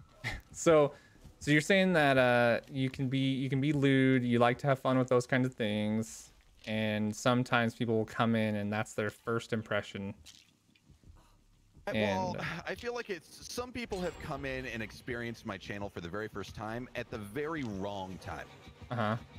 In certain situations where we may be mid-stride into talking about Redacted, and something comes up about Redacted where we just fly off the handle and spiral that down into something else, something like Redacted.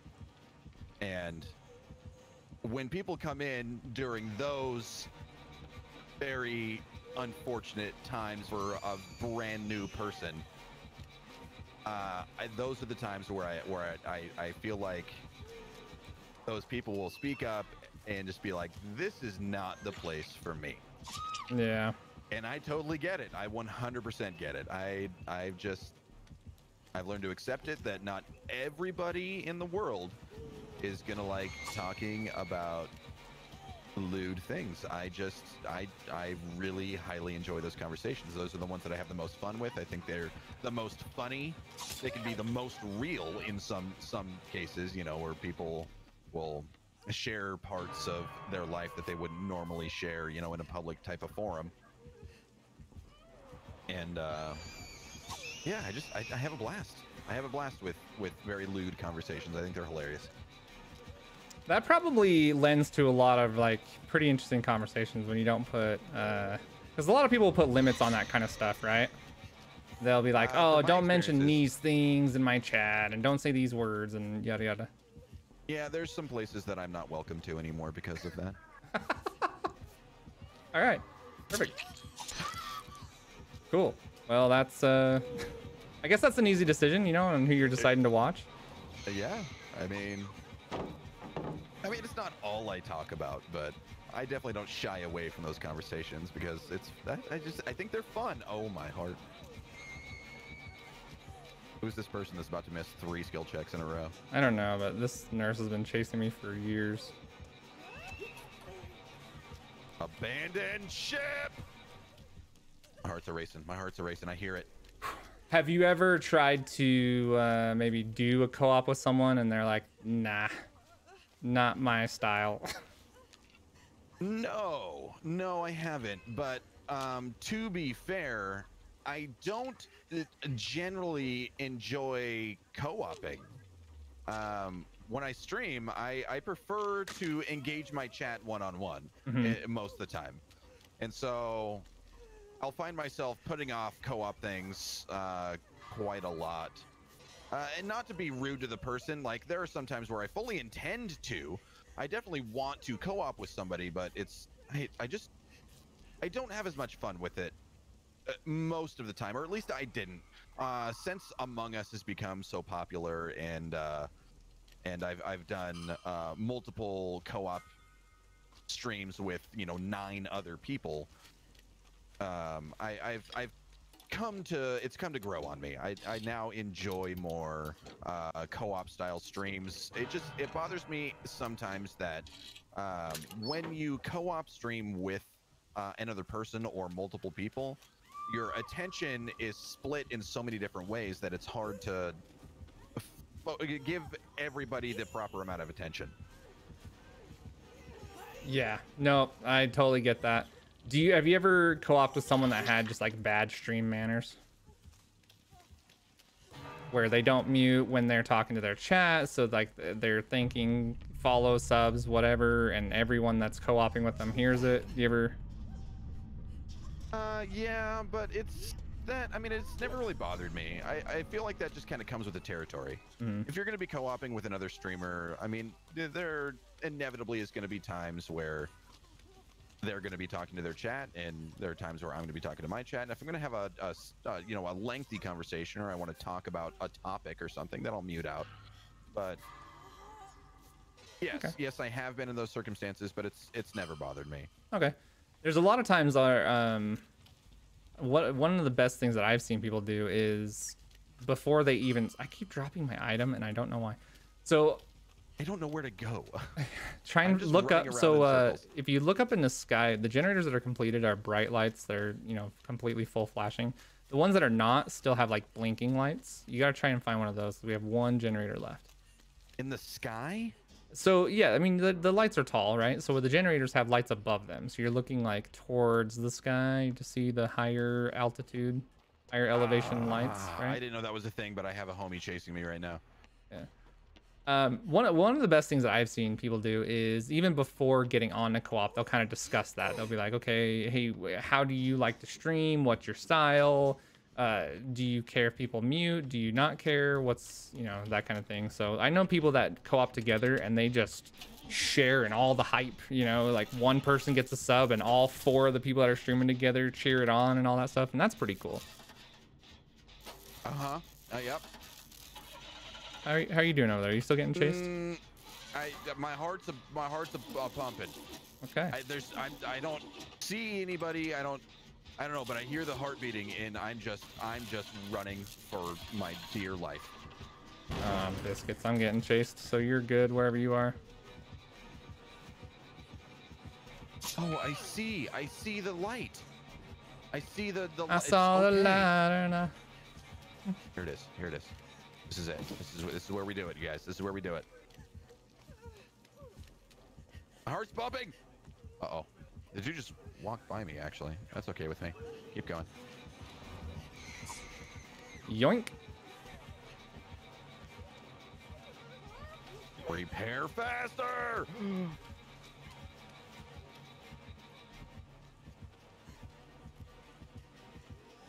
Oh no! Don't you do it! Don't you do it! Oh, poor nurse. She keeps slapping the cement. Do you think she knows she's not supposed to do that? So I get confused sometimes too. I win! Oh no, oh no, oh no. Open the door, open the door. I don't know what that means! I've got her occupied. Find a door and open it.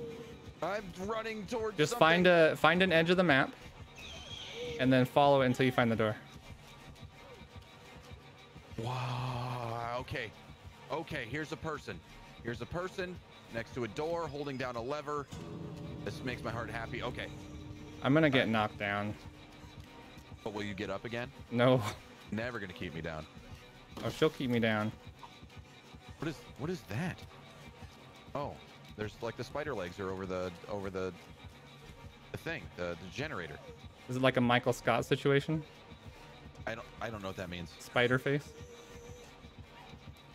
Sure, we'll go with that. Oh, juke so hard! I think she lost her shoes.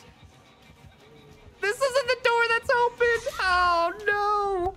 Oh, Karma, no! No, it's not the right door! Save you now? Does that mean I come save you? Do I come save you? You can try. What is this bar that's at the top? What does the top bar mean? That's the time that you have to get out.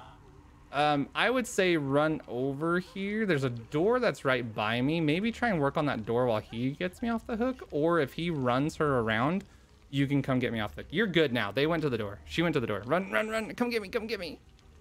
How do I just click the mouse button? Yep, just hold it. Just click and hold it. Let's go. Let's go. Go, go, go, go, go. I'm following you. I don't know where this door is. Okay.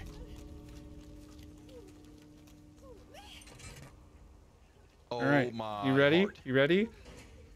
This is going to be close. Here she is. There she is. Ah, run! Run away. Go, go, go, go, go. Hey, where's the other door, though?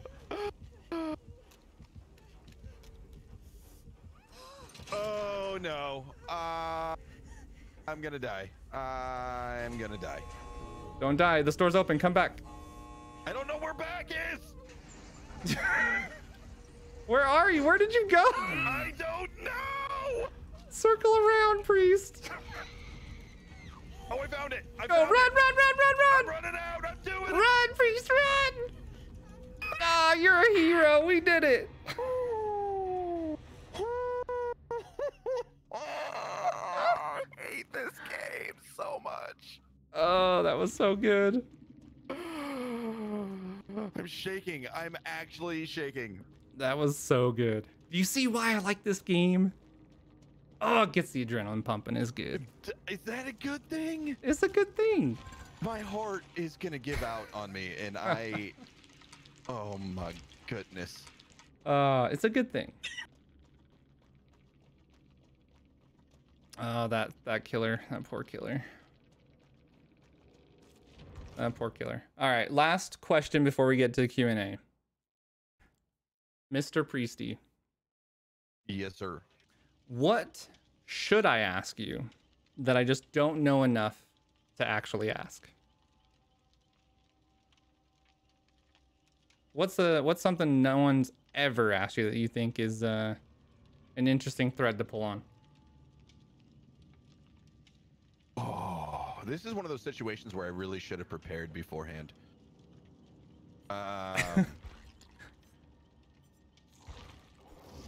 Shoot. Let's. I'm gonna have to think about that one. Okay. I have to think about that one for a sec. All right, no problem. You think about that. We'll start taking any questions from audience members if we have any. Someone had asked. Okay, so there was a few questions that you know how people are. They ask the real interesting, hot questions, right? So the first question is, what's it like to be so cute? Oh wow, they're just swinging heavy right out the gate. Yeah. Oh yeah, they're wow. coming for the throat. These are the real deep conversations here. I suppose that my response would be ask BadKarma. Ooh. Because I don't know. It's an interesting direction you went there. Got him. Got him. All right, the next question comes from Frost, actually. It says, when will he be ready to switch to adult carrots? Oh my god. Oh my god. Really? Come on. Okay, so there's some history here that some of you guys may not be aware of. I am in fact, as we speak, 5'8", 240 pounds. I'm a real life Oompa Loompa. I'm short and squat. I'm a chunky monkey. I got a big old giant belly, and I love me some pizza and potato chips, and I eat way too much of them. But here a few weeks ago, I got inspired to try to lose some of this weight. So here a few weeks ago, I was 250 pounds. I've lost 10 pounds since I've started dieting, and that's what he's referring to is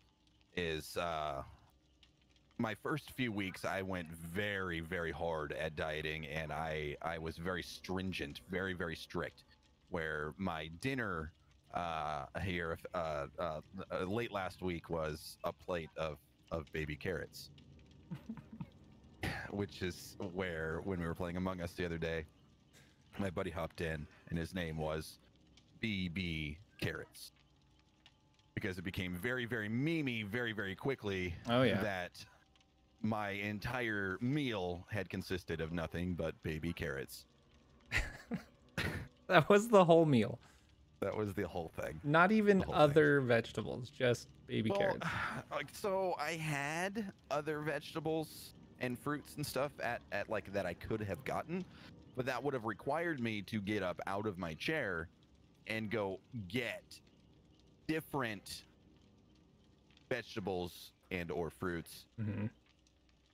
So I just ate baby carrots until I could not eat any more carrots, and then I put my carrots away, and I was no longer hungry, but also there was no satisfaction in that meal whatsoever.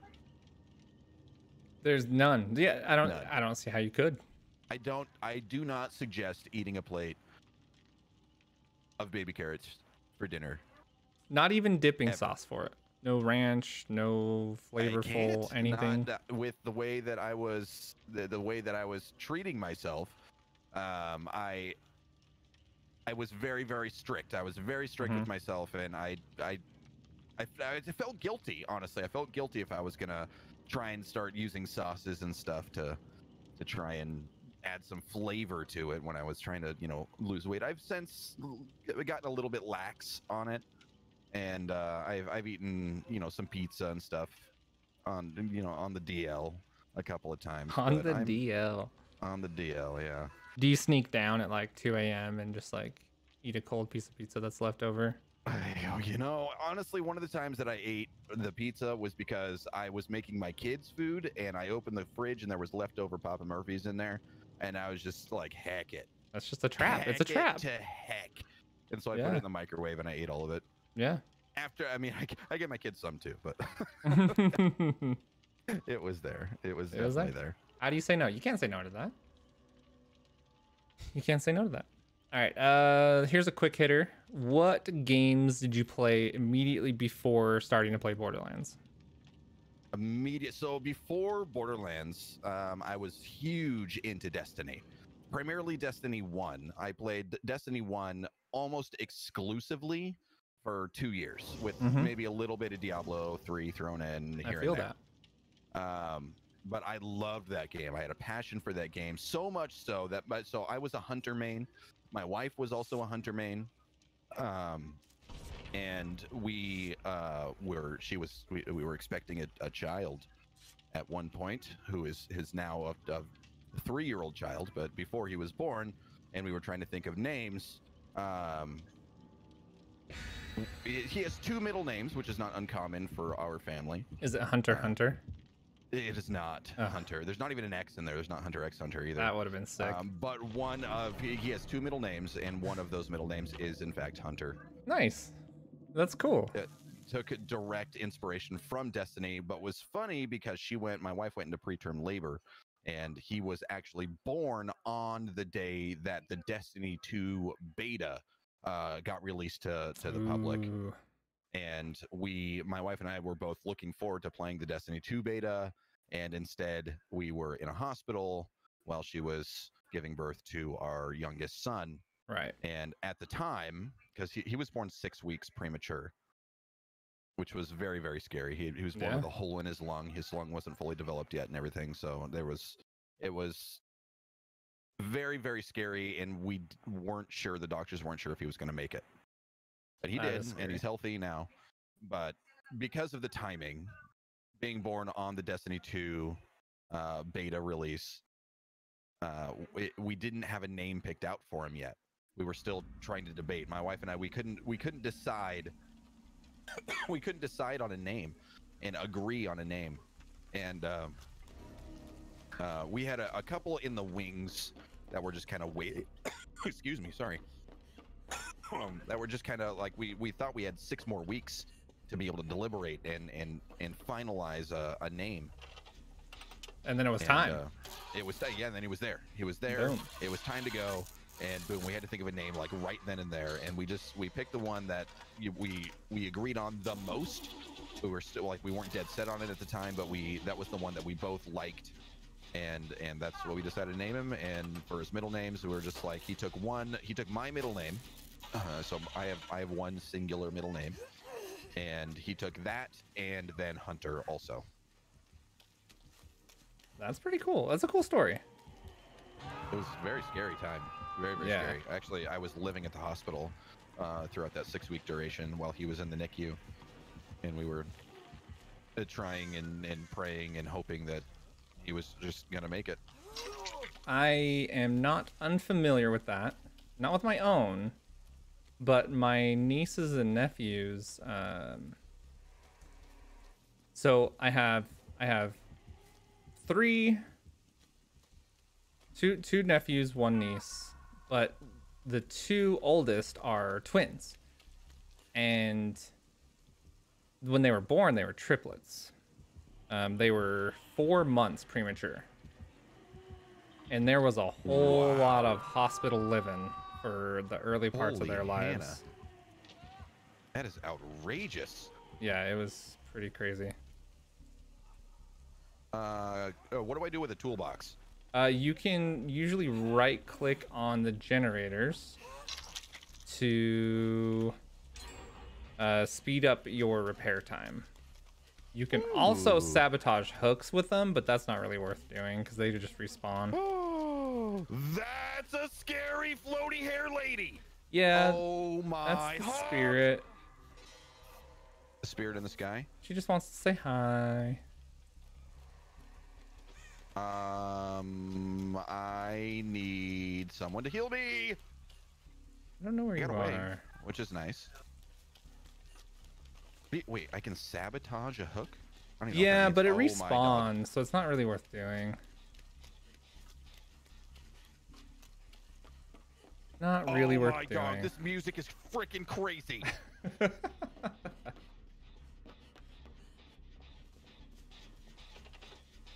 Okay, so next question, which... Yeah? Oh, don't die. What are you doing? Wiggle, wiggle, wiggle, wiggle, wiggle. Wiggle, wiggle, wiggle, wiggle, wiggle. Yeah. Help! Help! Well, you're on a hook now. Oh, my heart. Okay. Well, I guess I'm the closest one, so I'll come get you.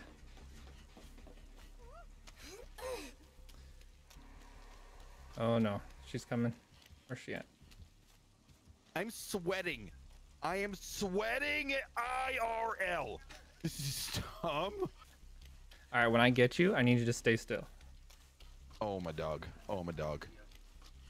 Okay, you ready? Stay there. I'm staying. I'm staying. Don't move. Don't I'm move. staying. And then when you're healed, I need you to run.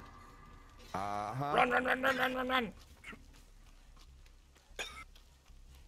Man, I have like this coughing fit that's just taking over me right now. Well, drink water. It'll help you. I'm trying not to die. And failing, I ran right towards the monster. Why did you do that? I didn't know it was there. We had a survivor DC. That sucks. Naturally. Okay. I think you're getting chased still, so be vigilant. Uh-huh. Heck. Are you looking behind you when you're running? Nope. Not even a little bit. Not even a little bit. Have you seen the red light that's on the ground when you're running around? When I That's get the murdered in the face. Yeah, that's the killer's vision. So if you see the red stain, that's where they're looking. Oh, my heart. My heart is beating. My heart's beating. My heart's beating too fast. Oh, no. It's fine. Oh, that was She's a on me. terrifying sound. She's that on was me. a terrifying sound. Who's that? Is this my guy? Is this my homie? Hey, what's up, homie? Protect me. Save me. Oh my gosh. Oh, she just surprised the crap out of me. Oh my lord. Well, I'm on the hook for sure. That was rough.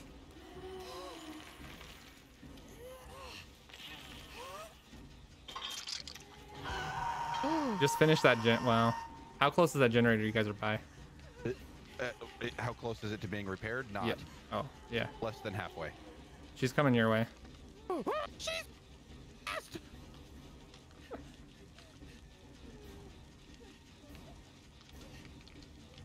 This is the hottest load of bullcrap I've ever dealt with in my entire life. Oh, killer stun. What's up? Yo, let's go. Let's go. Let's go, Priesty.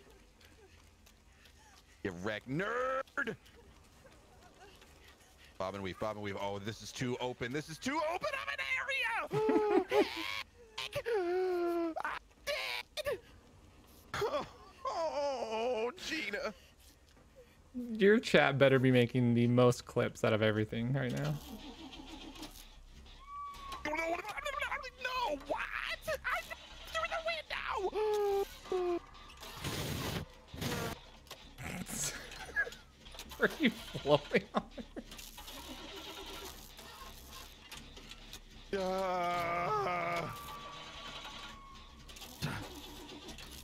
I'm playing it while you're panicking. I'm panicking. Oh, she's staying right by you. Here she comes.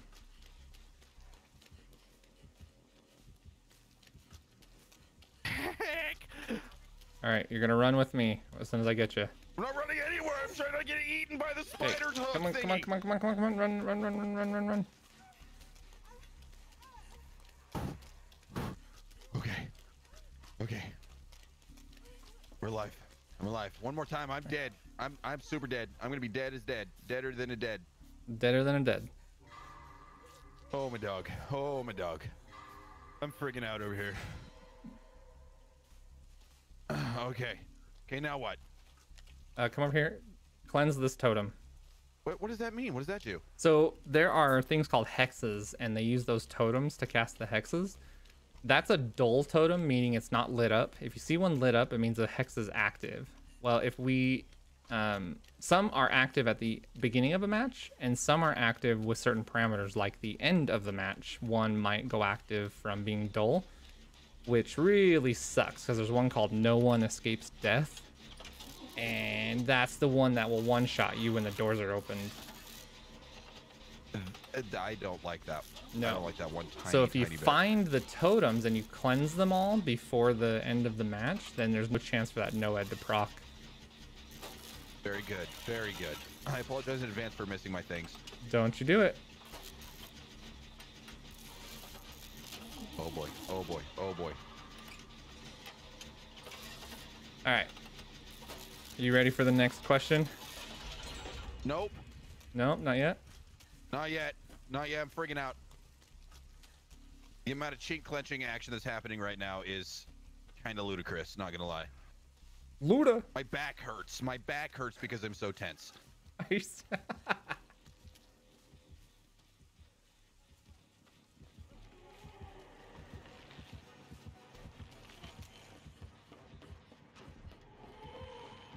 Ah, heck.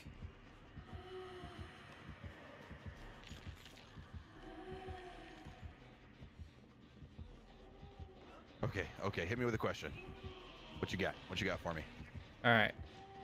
What is your best advice for someone that's trying to get into the content creation on either Twitch or YouTube? Wait, repeat the question. What's your best advice for a new content creator? Someone that's getting into Twitch, YouTube, both. Oh, I couldn't loop her. I couldn't loop her. Gosh darn it. Yeah, I'm really bad at the space bar thing. Oh my dog, I did it again. My best advice for a new, well, first off, I'm terrible at making YouTube videos. I have like a whopping 5 YouTube videos, and I'm not the greatest. It takes me forever and a day to try and record a YouTube video. Did you record the one on your new build yet? No. I stayed up entirely too late talking to a buddy of mine. Weird. Somewhere around like 4:30 my time, 5:30 his time, and I was dead tired the following day. So I did not, in fact, record the YouTube video like I was intending to. Well, that's a bummer. Yeah, but I'll get around to it. I'll get around to it. But for Twitch, shoot, just be yourself. I feel like so many people rely heavily on trying to create some sort of persona or being overly cheery, overly happy, or they're just over ambitious even, I guess, and getting too excited about, oh my, I did not even see that coming. I'm more than dead. I'm glad that this guy's doing a generator when I'm dying. I'm actually dead, I think. Like all of yeah. I just died. Yep, definitely. That guy was just over there on his merry way, just repairing a generator when I'm sitting here dying. You know, this is what happens when you play with people that have never played the game before. Well, you were getting chased, which is a perfect opportunity for our other guy to come over and save me from the hook, but instead he decided to go repair a generator that was between me and the killer. So had he done that, I would be off the hook. Maybe we could have come over there and distracted for you. Maybe not. I don't know. I'm over it. You're I'm over it at this point. Yeah. It is what it is. Oh, my heart. All right. Also, hold on. One more thing that I need to throw out there because it happens way too often. If you're considering starting out streaming on Twitch, for the love of God, do not try to promote your channel in other Twitch streamers' channels. Please, for the love of God. I understand you're excited. Thank you. I understand you might even consider some of these people friends, and they may support you, but it is Twitch etiquette. Like, it's basic Twitch etiquette that you kind of let the support happen naturally. And when you do it that way, you'll find that the support will be there much stronger than if you were to just go in and be like, hey, I just started streaming. You guys should all come follow me. It's very, very rude, and it happens all too often, and it grinds my gears. So please, if you are considering starting to stream on Twitch, or if you're just starting out streaming on Twitch, again, I get you're excited. We all understand we were all brand new streamers at one time, and getting those first couple of viewers, getting those first handful of followers, it's a big deal. I get it. But do not self-promote in other people's channels, please. One of the best feelings is you're ending your stream and you're going in, you're looking for someone that you can host, and you look in the directory that you're in, and all of a sudden you see a name that's very familiar to you from chat, and you see, oh my lord, this man streams? Well, let's go host. And then you find out one of your viewers is a streamer, and they never said anything, they never alluded to it, there was no hints about it. They just went about their business and did their thing and started streaming, and you were able to bring your community over there and have an awesome moment with them. Yeah, and it's almost an immediate connection. Because I've had that experience too a couple of times, and my respect level for that person grows tremendously when it happens in that type of fashion, and I find myself wanting to support those types of people far more than I would support people who spend the bulk of their time going around to different Twitch channels trying to self-promote. Yep, 100%. Yeah, for better or for worse, when I see someone doing that, it puts me off so much that I don't want to go over to that channel. It actually has the negative effect. You weren't in my channel for a long time when I first started. Whatever, man. You just didn't see the ninja. I will be the first to say that I was guilty of it. I was brand new to Twitch. I told my story of how I got onto Twitch and found you and everything else at very first. And when I decided to start streaming, I do remember those couple of years ago when I'd come in and want to give you updates because I was so excited and I felt that connection with you. And looking back, you were actually the one who told me. You didn't get upset with me or anything, which was nice, but you were just like, hey, it's just Twitch etiquette, and you didn't like point me out directly. You just kind of like, hey, for anyone in general who's here, it's just letting you guys know that it's Twitch etiquette to it's just be polite and don't mention your own streams or other people's streams in the channel. It's considered rude, and a lot of it's even if the streamer may be okay with it for that one particular person, say it's a friend or something, a lot of the viewers are also of the same mindset, and they will get that first impression from that person, and a lot of times where they're just like, oh, you're one of those people, and then they won't even want to go follow your channel. So first off, I apologize. No, I don't even. at the time that I was doing that. So many people are new to Twitch. Is new enough in the world of entertainment that there's so many things that people just don't know, and honestly, people don't know that. They don't know that that's thing. I mean, Damn to Hell tells a story about how he was excited and did that same kind of thing, and then someone sat him down and kind of did the same thing of like, hey, this is something you probably shouldn't do, and he quickly learned and obviously changed his ways, and now he does the same thing where he's like, hey, you know, you might not know this, but let me help you out here, kind of a thing. And it's pretty good. And most of the time, you know, it's best practice to just not mention it until the streamer says something about it, and then feel free to answer all the streamer's questions, because a lot of times we will ask. We'll be like, hey, I noticed you were streaming this game. How is that going? How was your stream tonight? What were you up to? Kind of a thing. And then it can be a good conversation. 100%. I 100% agree. Yep. The next follow-up question is, how do you guys handle toxic people? Meaning people who leave mean comments, ridicule, make fun of, etc. I have a policy of just, I mean, depending on the severity of it. I mean, if it's mildly toxic, where maybe they're intending it as a joke, or it can be construed as a joke in their mind, you know, you can kind of discern that. I'll politely mention like, hey, that's not okay here. You know, that's degrading to this group or this person or whatever, you know, and just be like, okay, I don't want to talk about that in the channel. And if they respect it, that, you know, a lot of times I've had it to where they're like, oh, sorry, I didn't realize, and then we just move on. But if it's to us that extreme level of toxicity, I've seen a lot of people who will like to troll the trolls. They troll back. But I don't find that to be very good content. And so I just have, for myself and my channel, I just have a policy of ban and move on. If they're going to be toxic and they're going to want to try and bring down chat or degrade a certain type of person or whatever, I'll just ban them and not even say a word. Just ban them, and then move on like nothing happened. Makes for a nice and easy flow. Yeah, I think I pretty much do the same thing 95% of the time, and then every once in a while someone will make such a poor effort. And it's not just like they come in and say something racist or they say some nasty obscenity or something, but they actually try and swing out an insult, and it's just so poorly executed that I start to then make content out of that. And it's like, the least you could do is make some more effort. Let's up your game a little bit. Let's think of something more clever. And it can be fun in certain circumstances. Yeah. I agree with that. But I find those to be far and few between.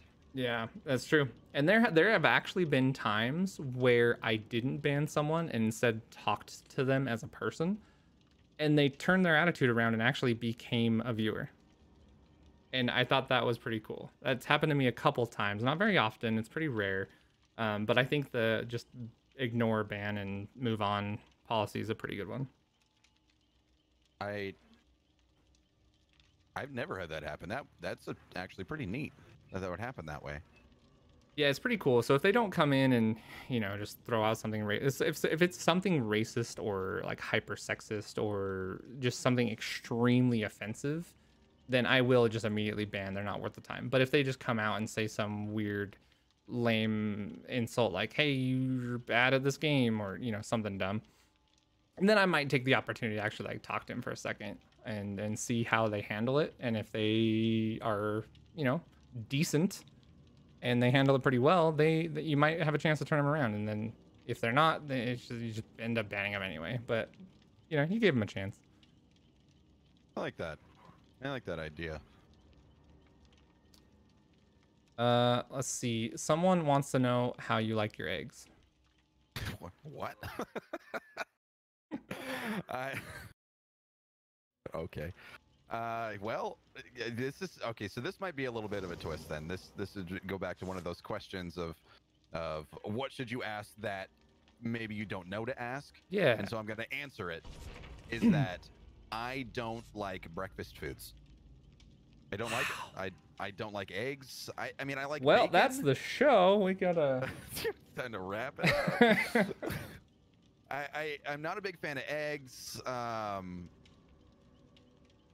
like bacon, but not for breakfast. Like I put bacon on my burgers, and I'm not a big fan of breakfast. Like even hash browns. Like I like hash brown, like the hash browns from like McDonald's that are all deep fried and smothered in grease and fat and a heart attack, and great. But all in all, I don't eat breakfast. I don't like eggs. Not French toast.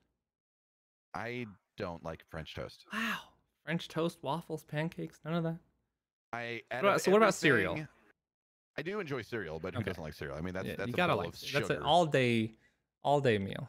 Yeah, I mean, cereal's great. Cereal's great. Cinnamon Toast Crunch is the best. Ooh, it's top 5. That's definitely a top 5 for me. Reese's Puffs are my favorite. Ooh, that's my wife's favorite. See, I think I go Reese's Puffs, Fruity Pebbles, Cinnamon Toast Crunch. I was gonna say Fruity Pebbles was my next one. Mm-hmm. That was my next one, yeah. And depending on the day, I'll opt for either Fruity Pebbles or Cinnamon Toast Crunch.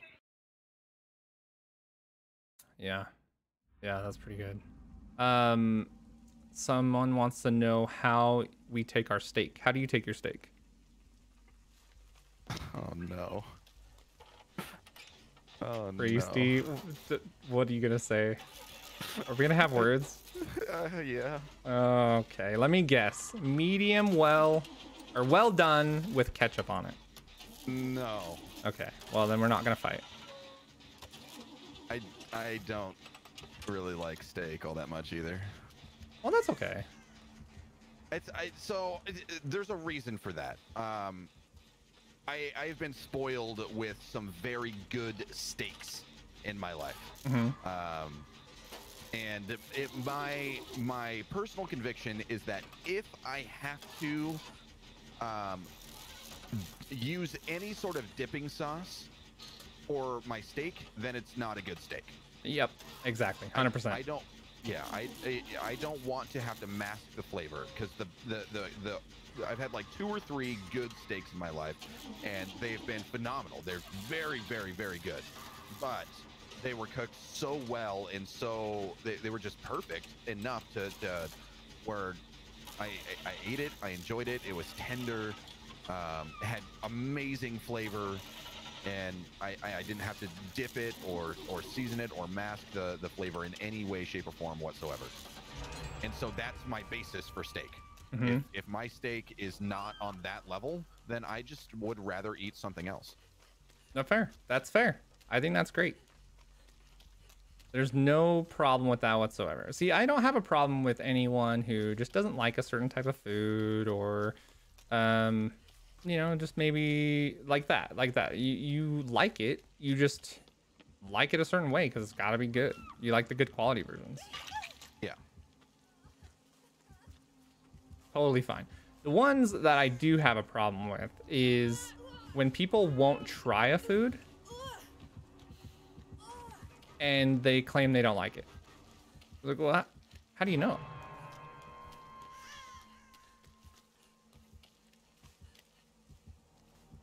I know a lot of people that haven't tried certain things, and they just they claim they don't like it. Run away! Just run away! Just run away! Run away! You're good. Is that you that got hooked? Someone got hooked, and I was gonna try and save him. Not me, but you're good. Go find a generator and go fix it. He went the opposite direction you did, so you're safe. Okay, generator. Look for the lights in the sky. That one's fixed. Yeah, that one's fixed. Lights are full. The lights are on. He's just face camping this dude. That's not cool.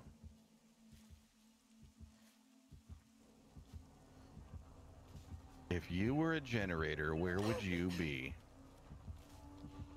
Uh-oh. Come on, dude. This is not going well. This is not going to go well. Oh, I'm right next to you. Well, whoever that is, he's chasing after. Wasn't me. I see what's going on here, though. Are they going to chase you? Go grab him. Go grab him. Go grab him. Go grab him. Nope, come back. Go run away, run away, run away. Oh my dog, that was horrible timing. Escape. Oh, what? No. That's his terror thing. Gosh dang it. No. Really, dude? What? This is how you're gonna play this? Really?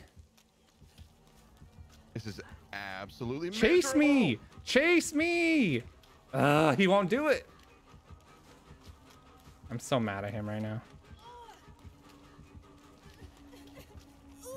Run, woman, run!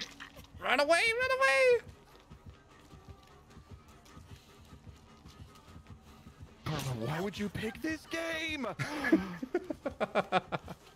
Oh, heck. I'm screwing up these generators so badly. I think it's more broke than when I first got to it. That's not good. Oh my gosh, he just... Okay, well that woman's dead.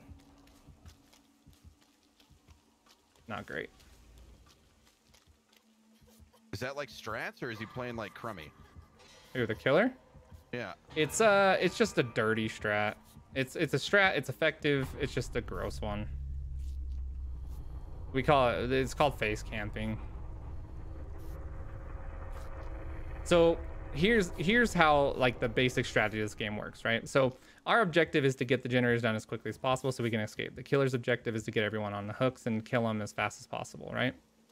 So anything the killer can do to slow everybody down is going to be the strat that he wants to use. But typically, if that means getting rid of one of the survivors quickly, he'll do that.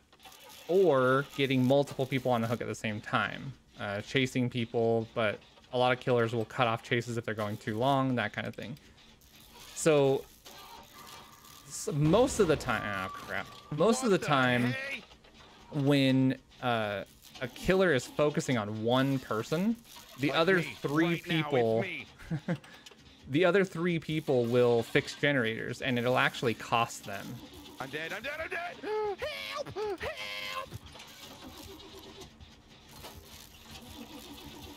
All right, I'm gonna come help you.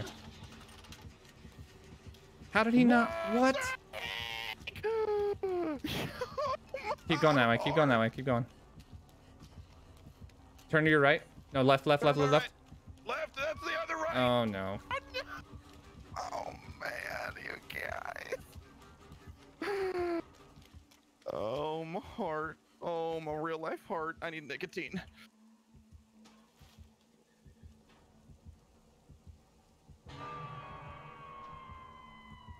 Use verbal de-escalation tactics. My other left. Start it. Okay, so what this guy does is he just sits there in front of the person that he hooks, and it makes it so that you can't get him off the hook very easily. But what it also does is it makes it so that we can fix generators without worry of getting nailed, right? So that's what sucks. He's definitely chilling right here next to me. That's the thing.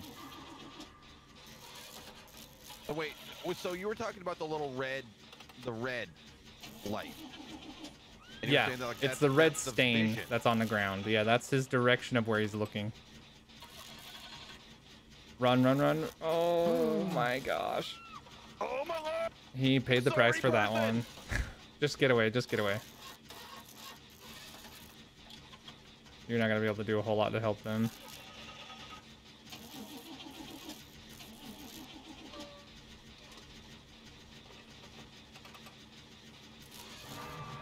I'm whining. My character is whimpering. And I feel it so hard right now. He's chasing after you, by the way. Oh my gosh. This terror thing is so annoying. All right, go around the other side of that building and then make your way towards the hook. I don't understand the words you're saying to me right now. Okay. Go to your right. Go far to your right. Oh, that person gave up. That sucks. Never mind. Come back. Come back. Go the opposite way you were just going. Oh, my heart. Okay. He's chasing after you. He's chasing after you. Run, run, run, run, run. No! Run. Leave. Run. Be gone, demon! Oh, help. Oh. Oh, my help. Oh, my dog, help. I'm dead, I'm dead. Well, time to find the hatch. Oh my goodness. Oh my goodness sakes, you guys. All right, so food questions. Okay, so you answer the steak one. I like mine medium rare. When I get a steak, I like mine medium rare. I typically go with the more like I like ribeyes the most. I think those are probably my favorite ones. I think I can actually agree with that on both counts. Yeah. And I also 100% agree that if you have to put some sauce on it, not a great steak. Amen, brother. Preach it. Yeah, it's not great. So there's that. I'm legitimately gonna die here. Yeah, you probably are. What about your guilty pleasure food? What's your favorite guilty pleasure food? Well, we're talking about guilty pleasures in particular. A lot of people are gonna think I'm weird here, but it's gonna be one of those things, don't knock it until you try it type of situations. I love sun-dried tomato and basil wheat thins. Interesting. With cream cheese and smoked canned oysters. Oysters.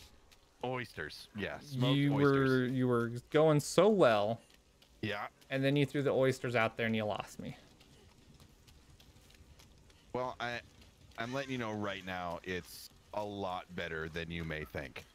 I've had, let's see. So I've had clams and oysters at 1 or 2 different places. Both were in San Francisco. So they were, you know, pretty higher end seafood restaurants in a place near the ocean. So you'd think they were pretty solid. And I didn't enjoy them at all. I'll just put it that way. So I'll tell you this much. First off, I have no idea where I'm sitting in the game right now. I'm like at the main menu and it's not showing me anything familiar. It didn't do the points. No, I thought I clicked the points, but now it's like the archives and play a survivor. And play Yeah, a you're killer on the main menu. Yeah, okay, so I'll wait for you. So I have gone to a very high-end restaurant before and ordered lobster there, and it was not cheap. It was a $50 meal. I ordered lobster, and it came with the sides and the stuff, and it was, you know, I was very excited. I love seafood. So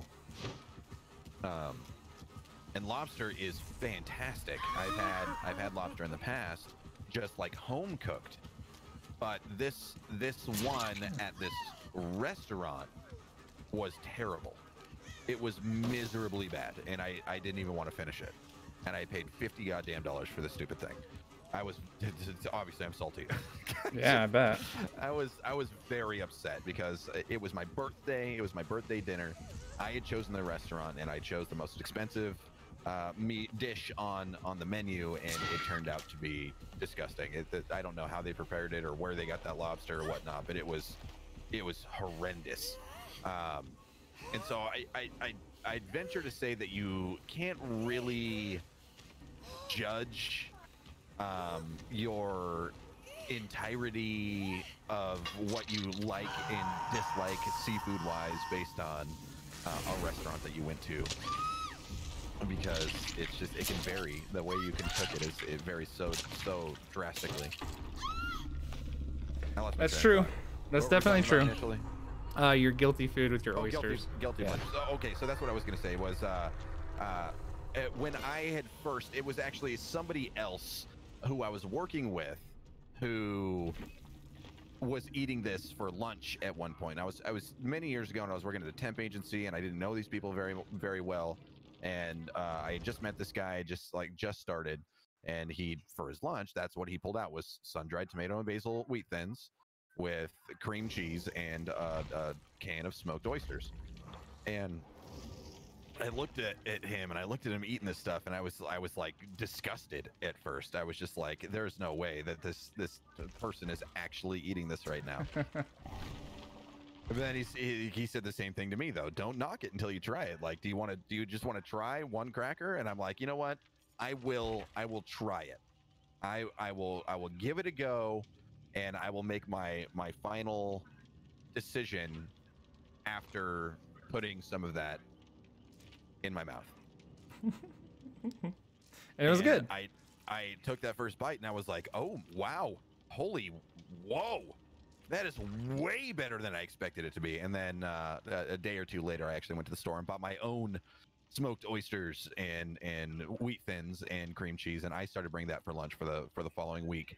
And now my oldest son, who's now 11, like when we go grocery shopping and we're like, hey, do you want anything special, you know, to pick up at the store? And that's what he says now, because he tried it one time and he absolutely freaking loves it.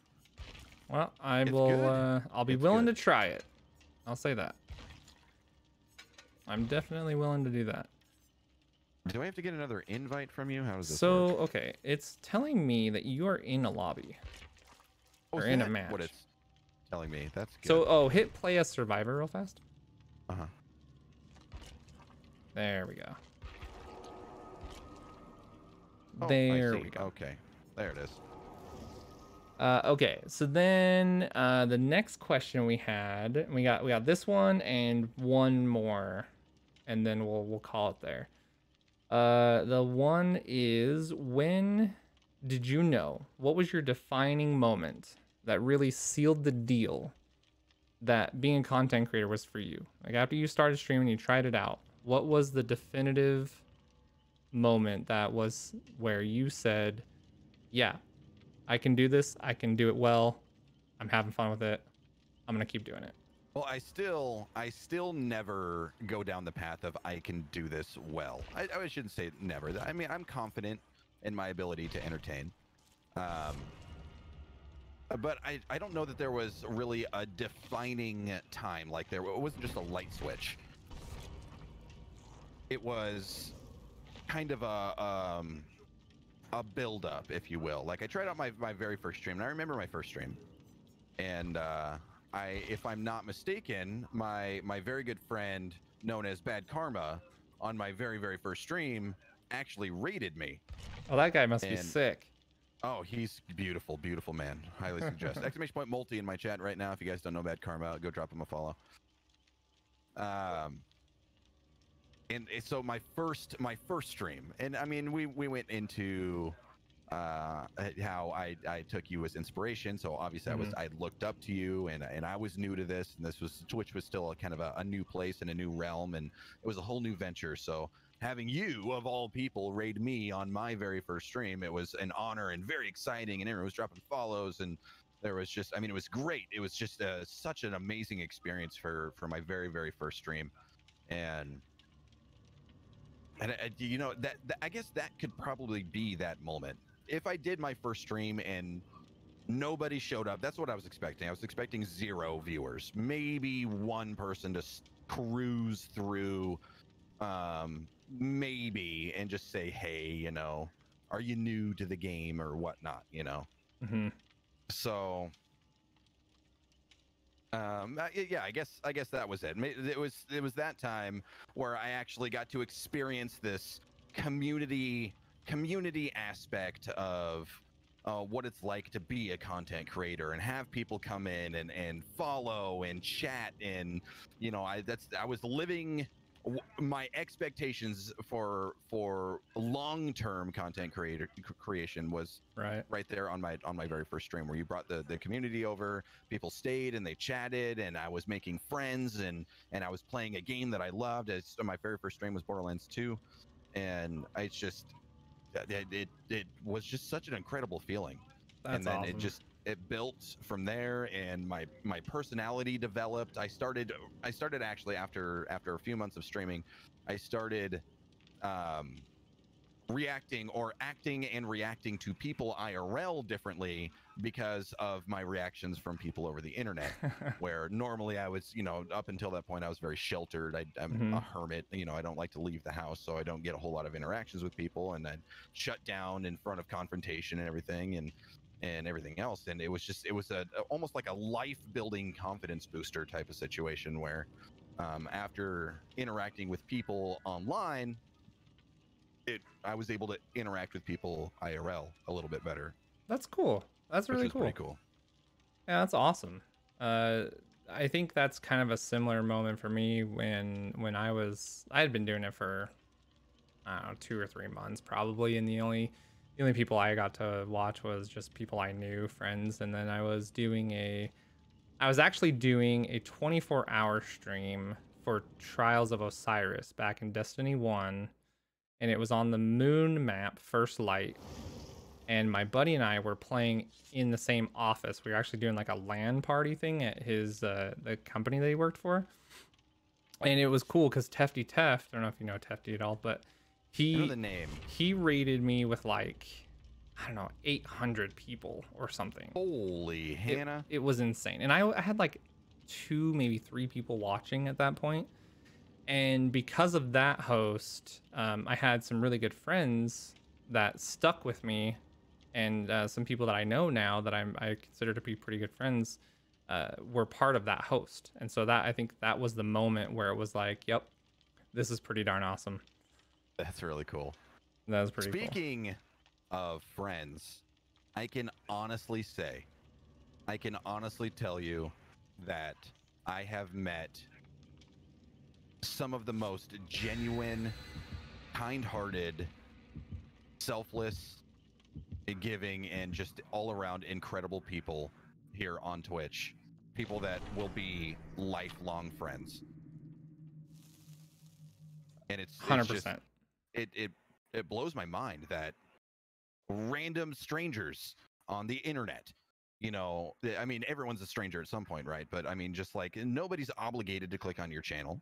Nobody's obligated to stick around. No one's obligated to follow or sub or give bits or anything. And yet there are people that will come in and do that. And it's just coming into a channel and saying hi for the first time.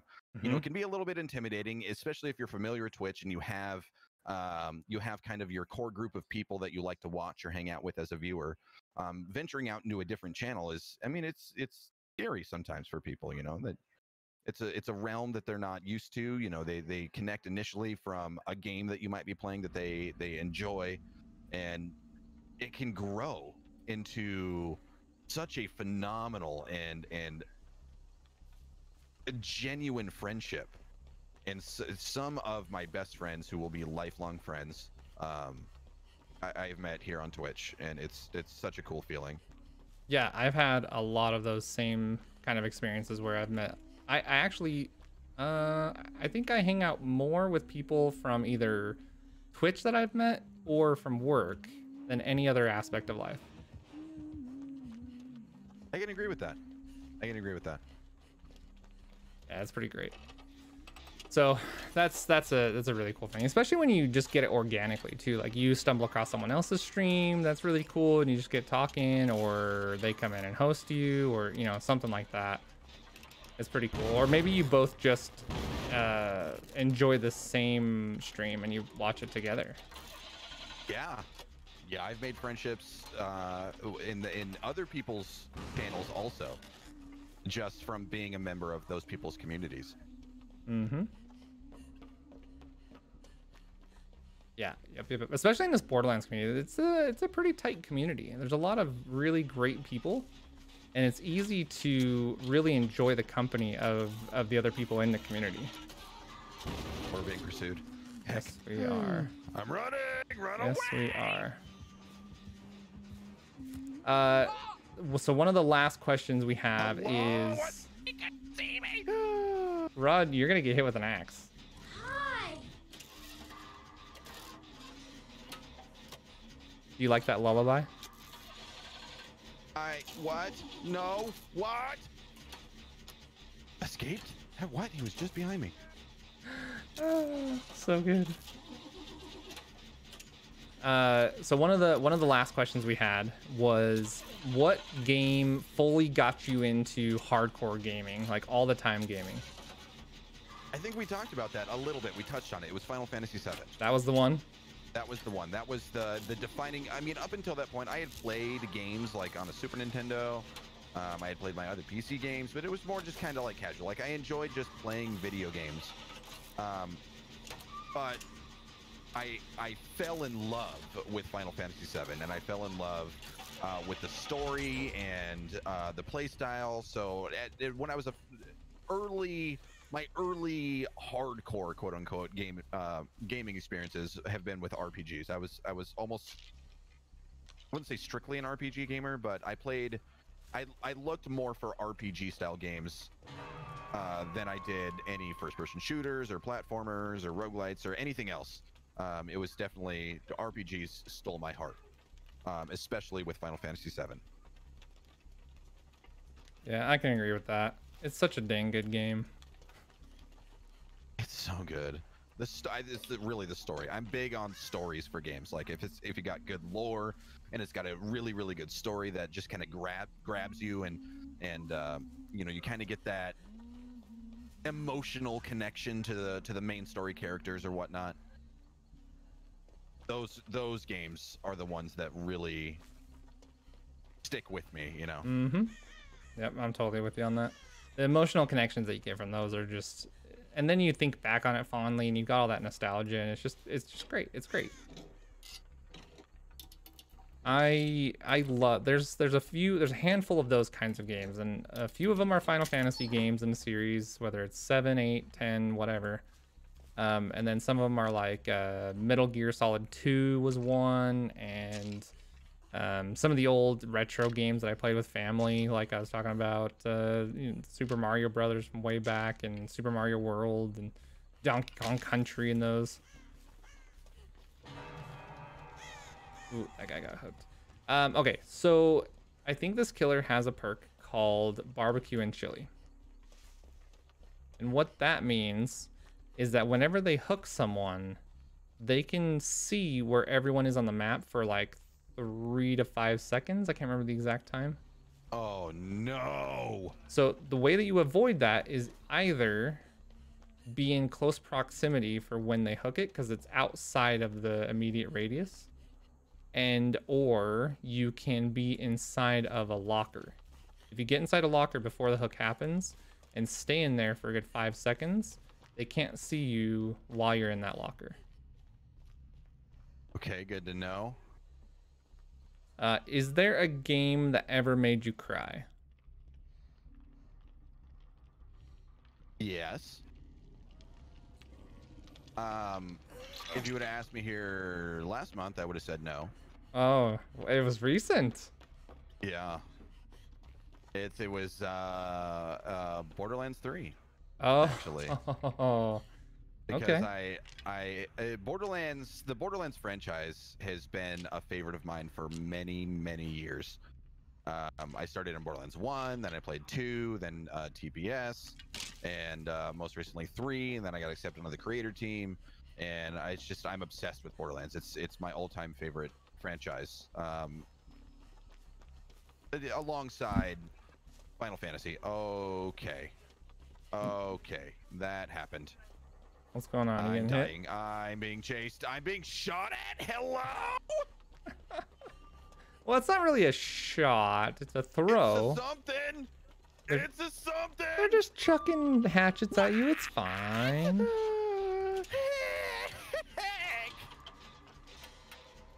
I'm dead. Oh no. This is my second time I'm gonna die. I got you. He's so fast. He's got a really pretty dress on. Oh, it's just the huntress. She just wants to sing you a little lullaby. Oh, I'm struggling. Oh no! Run away! Why is she following you around?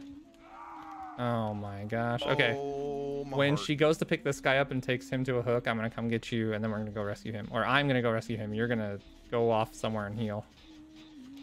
Am I though? Yes, you are. How do I heal? I can't heal. You're gonna follow me. Follow me. Follow me. Follow me. Follow me. I'm following. We're good. We're going. We're running. I'm with you. Just keep running. Just keep running. Just keep running. Running. Running. Right, come here. Look to your left and just make sure she's not coming. Do you actively choose to play this game? All the time. I love it. Why would you do that to yourself? Because I love it. I don't know how to get away from the people. She's chasing you. Yeah, I hear it. I hear the song, and I'm terrified. There, I got her on me now. So you can run. There's got to be strats. There's got to be like. Oh, 100%. I don't know what to do. I just flop around. I'm a fish out of water. There's even ways that you can like, you can loop killers. So there's ways that you move on the map that can loop them and cause them to go slower. And then there's actually like strats where you can evade them. And then if you're turning left and you move your mouse right, you can actually spin fast. And that can help you dodge an attack. Spinning? Uh-huh. Like a football juke? Uh-huh. Okay. I wouldn't. We're gonna get our dodge game on. I don't know if I don't know if I'd try it right away, but if you do, there's a way to do it. Master this. We're gonna master it. I'm gonna do that thing where like you fake like you're going right and then you go left. That's what I'm gonna. Ooh, fake them out. Yeah, exactly. Football spin maneuver. Yeah, so like if you're holding D and you move your mouse left when you're moving, kind of a thing, you spin faster. Dog, they're here! My life is over. Are you getting chased again? I don't know. Yes, I am. I am so terrible at this game. Where do I go? Give me. Where's a pallet? Give me a pallet. I'm gonna smush it on their head. Hey, look, it's a U. Run away! What are you doing? Where is she? Where is she? I don't know. I think you ran toward her. No, this is definitely the other side of the map from where I saw the critter. That's okay. That's a friend. That's a friend bot.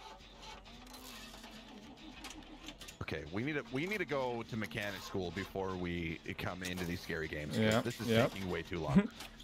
Chat, last call for Q&A. If you guys have any last questions for Depriesticles, let's get them in. She's coming.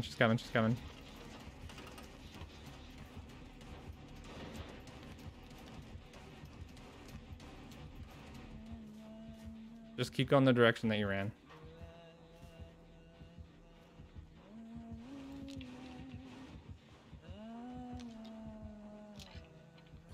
Her lullaby is haunting.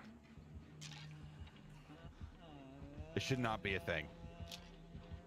This 100% should not be a thing. Like the game or all of it, everything. Like we could have done this interview with literally any game on the planet, and you picked the scariest mother game ever.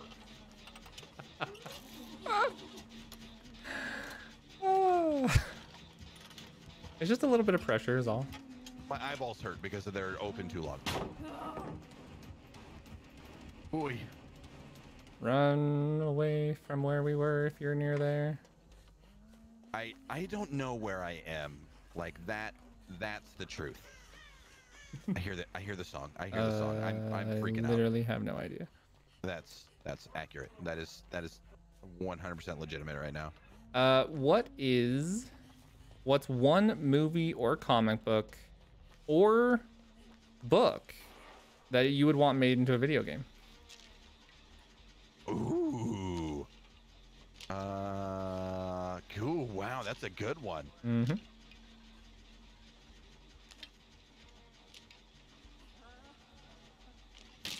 Oh boy.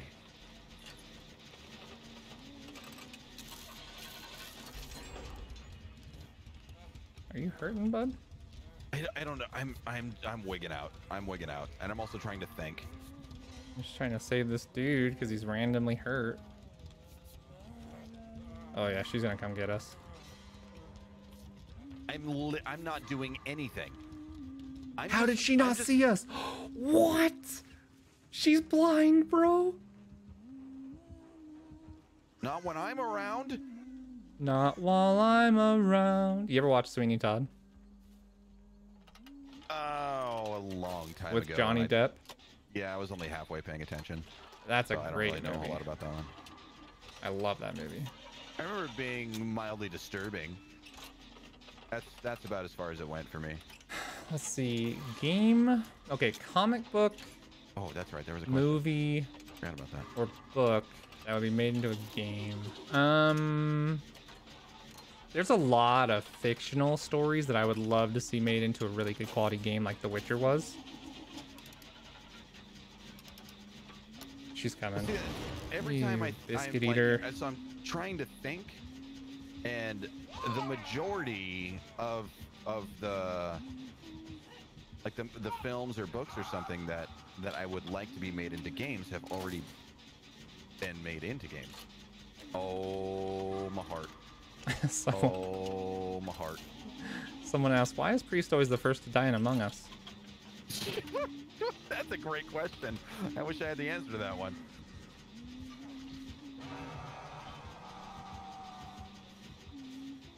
Is this man dead on hook? No? Is she away enough?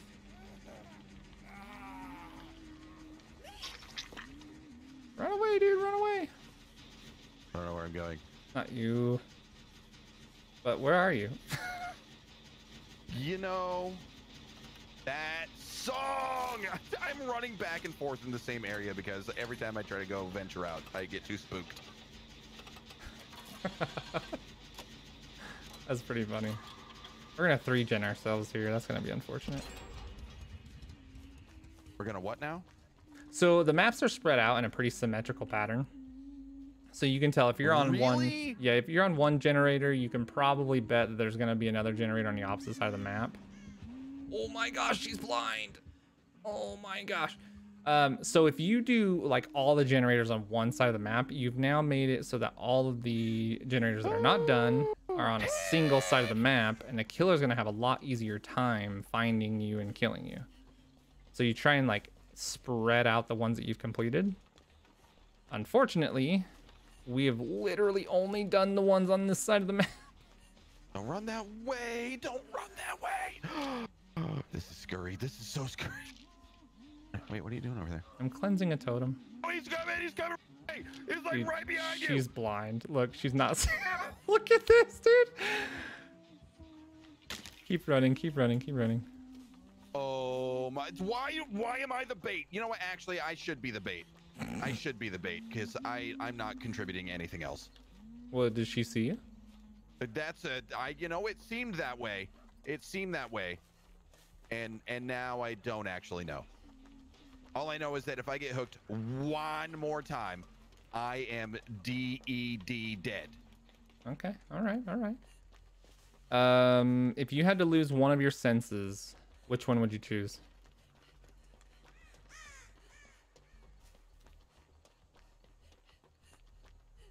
Oh man, oh man, oh man, oh man, oh man, is that you? Do I Nope. help him? What do I do? Just They're stay. picked up. Stay. It picked him up. It picked him up. It picked him up. Just stay.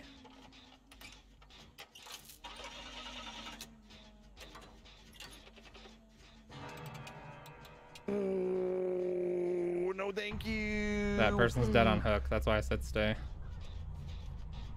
So am I. We lost. We've lost. I don't know. We've got a chance. We've only got 2 generators left. We got 3 people. I am one of the people. I'm one of the survivors. It's fine. It's fine. You've got this. Sure though. Okay, there's a generator, but it's done. It's that one's. I hear it. Ah, here!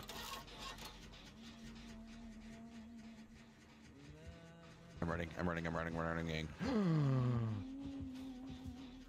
This is ungodly. This should be illegal. Why do you people play this? Why did you...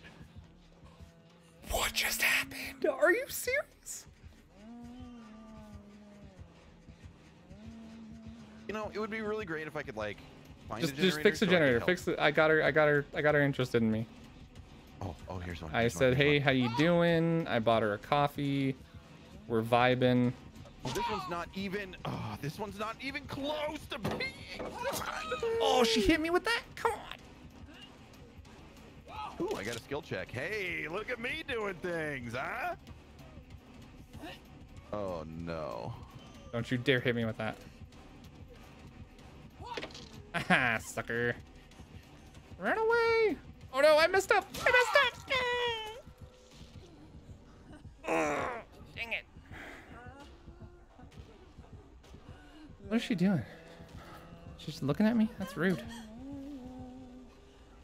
She thinks you're cute. Yeah, she does. All right, man.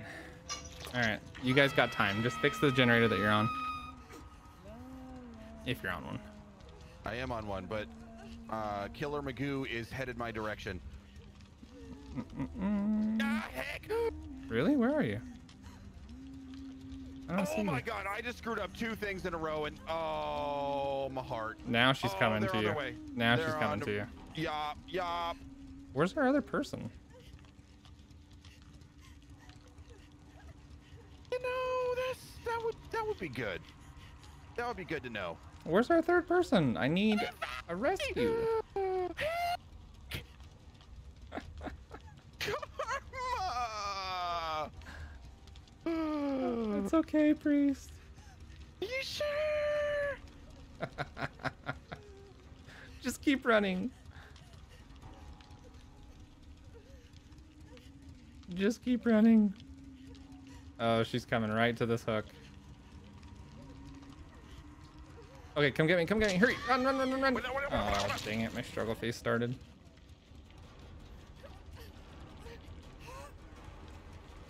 All right, follow me, follow me. You guys, it's just terrifying. It's not as scary as Dead Space was, which is nice, but Yeah, you know, as long as it's not Dead Space, right? oh no, you guys, oh no, oh no.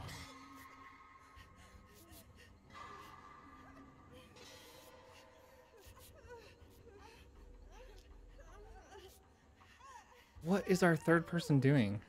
All right, now heal me. Oh, that would be good. That would be a good thing to do. Don't miss a skill check. Don't stab me in the kidney.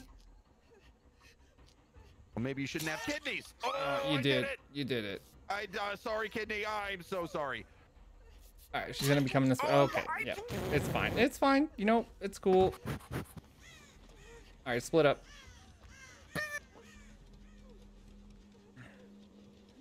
If you want to try and lose her, go towards one of the lit generators. Oh, she's after you. Oh, usually. That's She's my after life. you're going into the dead end. What? Help! Help! Help! Help! There's no helping you. What you mean? There's gotta be a pallet. You might be dead. There's gotta be something. Oh wait, I thought you were down in the basement. Ow! Oh, interesting.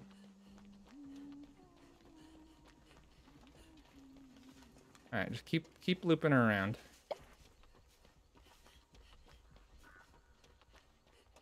You got this. I'm dead. That's it. I'm dead. GG's. That's a wrap. That's a wrap.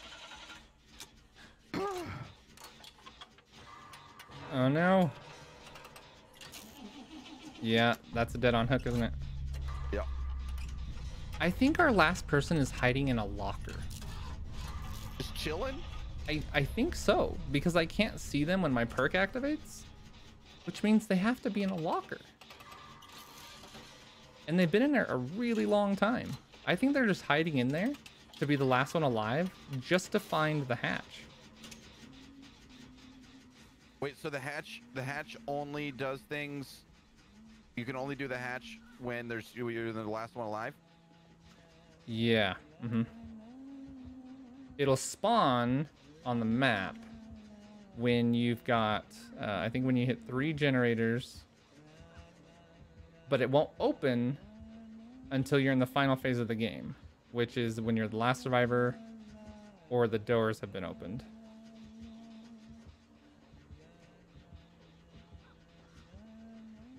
What is it? How do you know like where to look? Is it just anywhere? Could it It just could like be on the grass? anywhere. Yeah, it's on the ground. And it's got a sound. It's got an audible noise that it makes. What does it sound like? Like a wind tunnel. So it doesn't sound like Backstreet Boys then? No. But if it did, what would it sound like? Tell me why. Oh, the voice of an angel. Okay, guy. I can't tell where she is. Apparently, crows will tell you where the final person is if they sit there for more than 5 minutes. Question mark. Look at this. Are you just chilling? You just big chilling. Are you gonna stab this person in the back now? What is happening right now? What is this? I don't know. It kind of looks like you're trying to be a dog. Look how much shorter and say I am. hello in a way that a dog would. How much shorter am I than this person? That's crazy. Dang it. Whoop, whoop. All right, let's go. The jukes, you got juke 'em. And Rut-row Reggie, rut-row Reggie, run away! dang it, she really wanted the hatchet throw. Are you dead? You're dead. Yeah, I'll be dead. Well, on hook. final homie's not doing nothing, so. Nah. All right, Priesty, tell the people where they can find all of your content. Well, you can find me on any social platform except for YouTube because I don't have a personalized link, but by searching Depriesticles. I thought you got over 100 subscribers. Is that what it takes? I don't know how to do it. Yeah, I thought that's what it was. Oh, well, maybe. You should be able to do it now. I'm gonna have to look into it. I thought it was more than that. I don't know. Either way, any social platform by searching Depriesticles. That's Depriesticles. Anything that you want to find me on, you can just look that up and I'll be there. You'll be there. All right. Thank you so much, Priest, dude. You're freaking awesome. You're one of my favorite people on Twitch, and I really appreciate you taking the time to record this podcast with me. Ladies and gentlemen, Depriesticles, this is it for episode 2 of the House of Karma podcast. You'll be able to find it on Spotify and YouTube. Hopefully more platforms as we get the anchor links out there. We'll put the links out and everything. So that's going to be it for the podcast. Thank you so much for watching, and stay tuned for the next one. Thanks so much for having me. That was a lot of fun. I appreciate you.